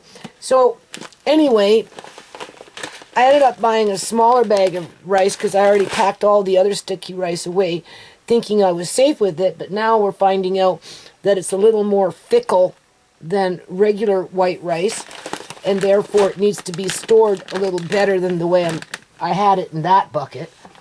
So what we're going to do first, though, is we're going to take these bags,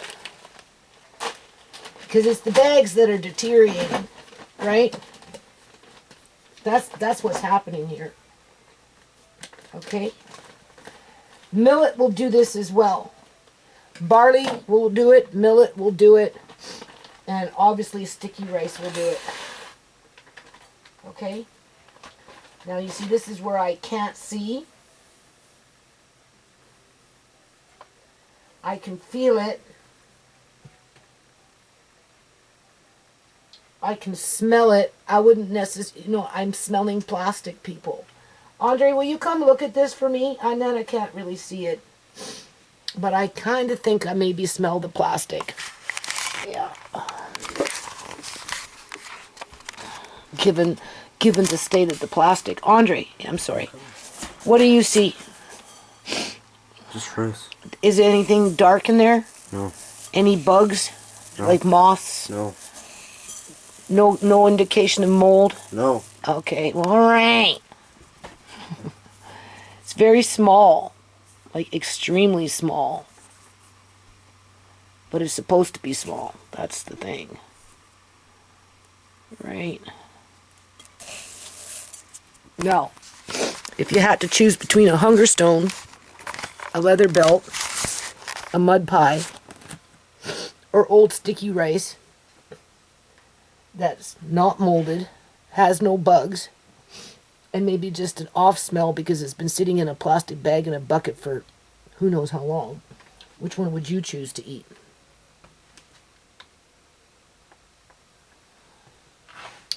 It's not bad. It doesn't make me go, ew. It kind of smells like rice now that it's out of the bag. I'm sure if you rinsed it off, you'd rinse off just whatever. And if you were to cook it, honest to God, I don't think you'd get sick. Mm-mm.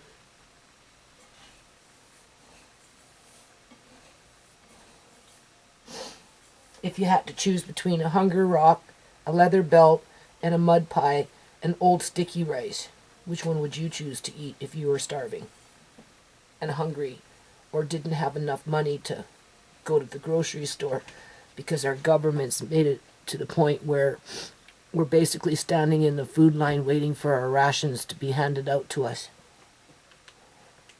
under that quote-unquote war economy. So before I throw that out, I'd like to try and cook with it. Right? Even if I put it in cat food after the fact, it wouldn't matter. I'm just saying.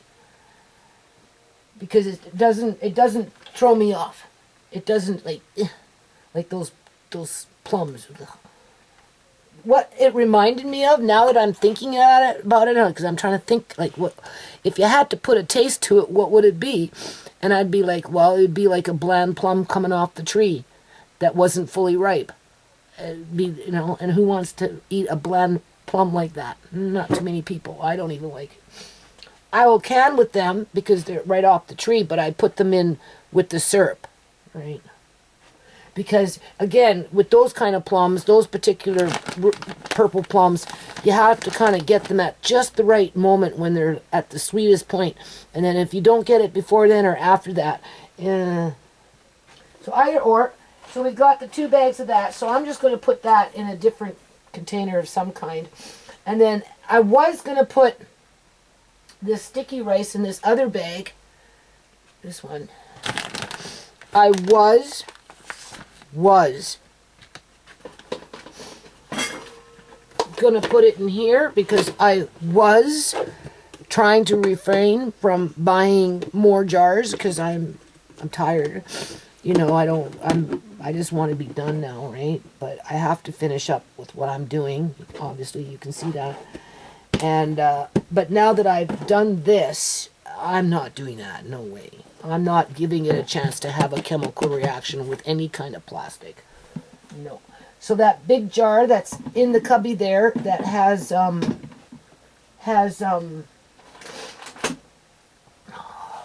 is it called? Those cranberry beans in it.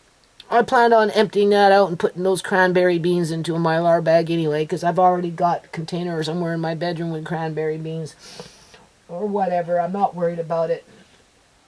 And I'm going to put this right here into that bag. And then when my new jars come, whatever's in that bucket over there with the sticky rice, which is a Rubbermaid bin full of sticky rice, I'm just going to take them out of the Mylar bags. If they're in a plastic, I'm just pouring it all into the 1 gallon jars. Oh yeah, yeah. And then I am going to put them back into the box. And then eventually I'm going to find a home for them downstairs where it's cooler. Yeah. After I'm done doing what I'm done out here. And then with it being like that, and I'll probably put an oxygen absorber in it as well. And because through this buying of rice in bulk and different types of rice, I did the Carlsol rice, I did the tons of white rice, jasmine, basmati, and I did parboil, which you can see I've already chose to put it in jars like this, but I also have them in Mylar bags. I'm pretty sure I took them out of the plastic bag. Yeah, because, again, plastic deteriorates over time. And then so it'd be an oxen absorber in a Mylar bag and then into a bucket, right, with another oxen absorber. And that's basically for the moths. Because they came into my house as I was buying the bags. But as for this is for upstairs for me. This one's going in my room where it's cooler. And this is parboil, which has a bit of the husk left on it. So therefore it has more nutrients than a white rice. But it's not quite like a brown rice. So it can stand up longer to the test of time when it comes to long-term food storage. What I did, people, in essence, is I bought a variety of different rices so that when Andre and I start cooking, we can talk about the different types of rices, what they are, how they operate, what they're used for, you know, whatever. Right? So I'm going to empty out that other jar. I'll put this in there, which won't fill up the whole jar, but when I get into that container, that's when I'll top it off. And then when my new jars come, I'm just going to empty everything into jars, put them in boxes, and then they go downstairs where it's a little cooler. And by doing that, they'll probably be good for 4 to 10 years, if not longer. As long as the temperatures don't fluctuate too much. Right? This little cubby over here is unpredictable because it gets so hot up in here. So I'm being very selective about what I keep in there. And even those canned goods, I'm kind of like iffy about it, but all my other cupboards are full of shit, so it's okay. We're going to be using that stuff pretty soon anyway, so it doesn't really matter. So sweet potatoes now are getting more and more expensive, so I highly recommend that you do this. Okay? And you can incorporate them into sushi.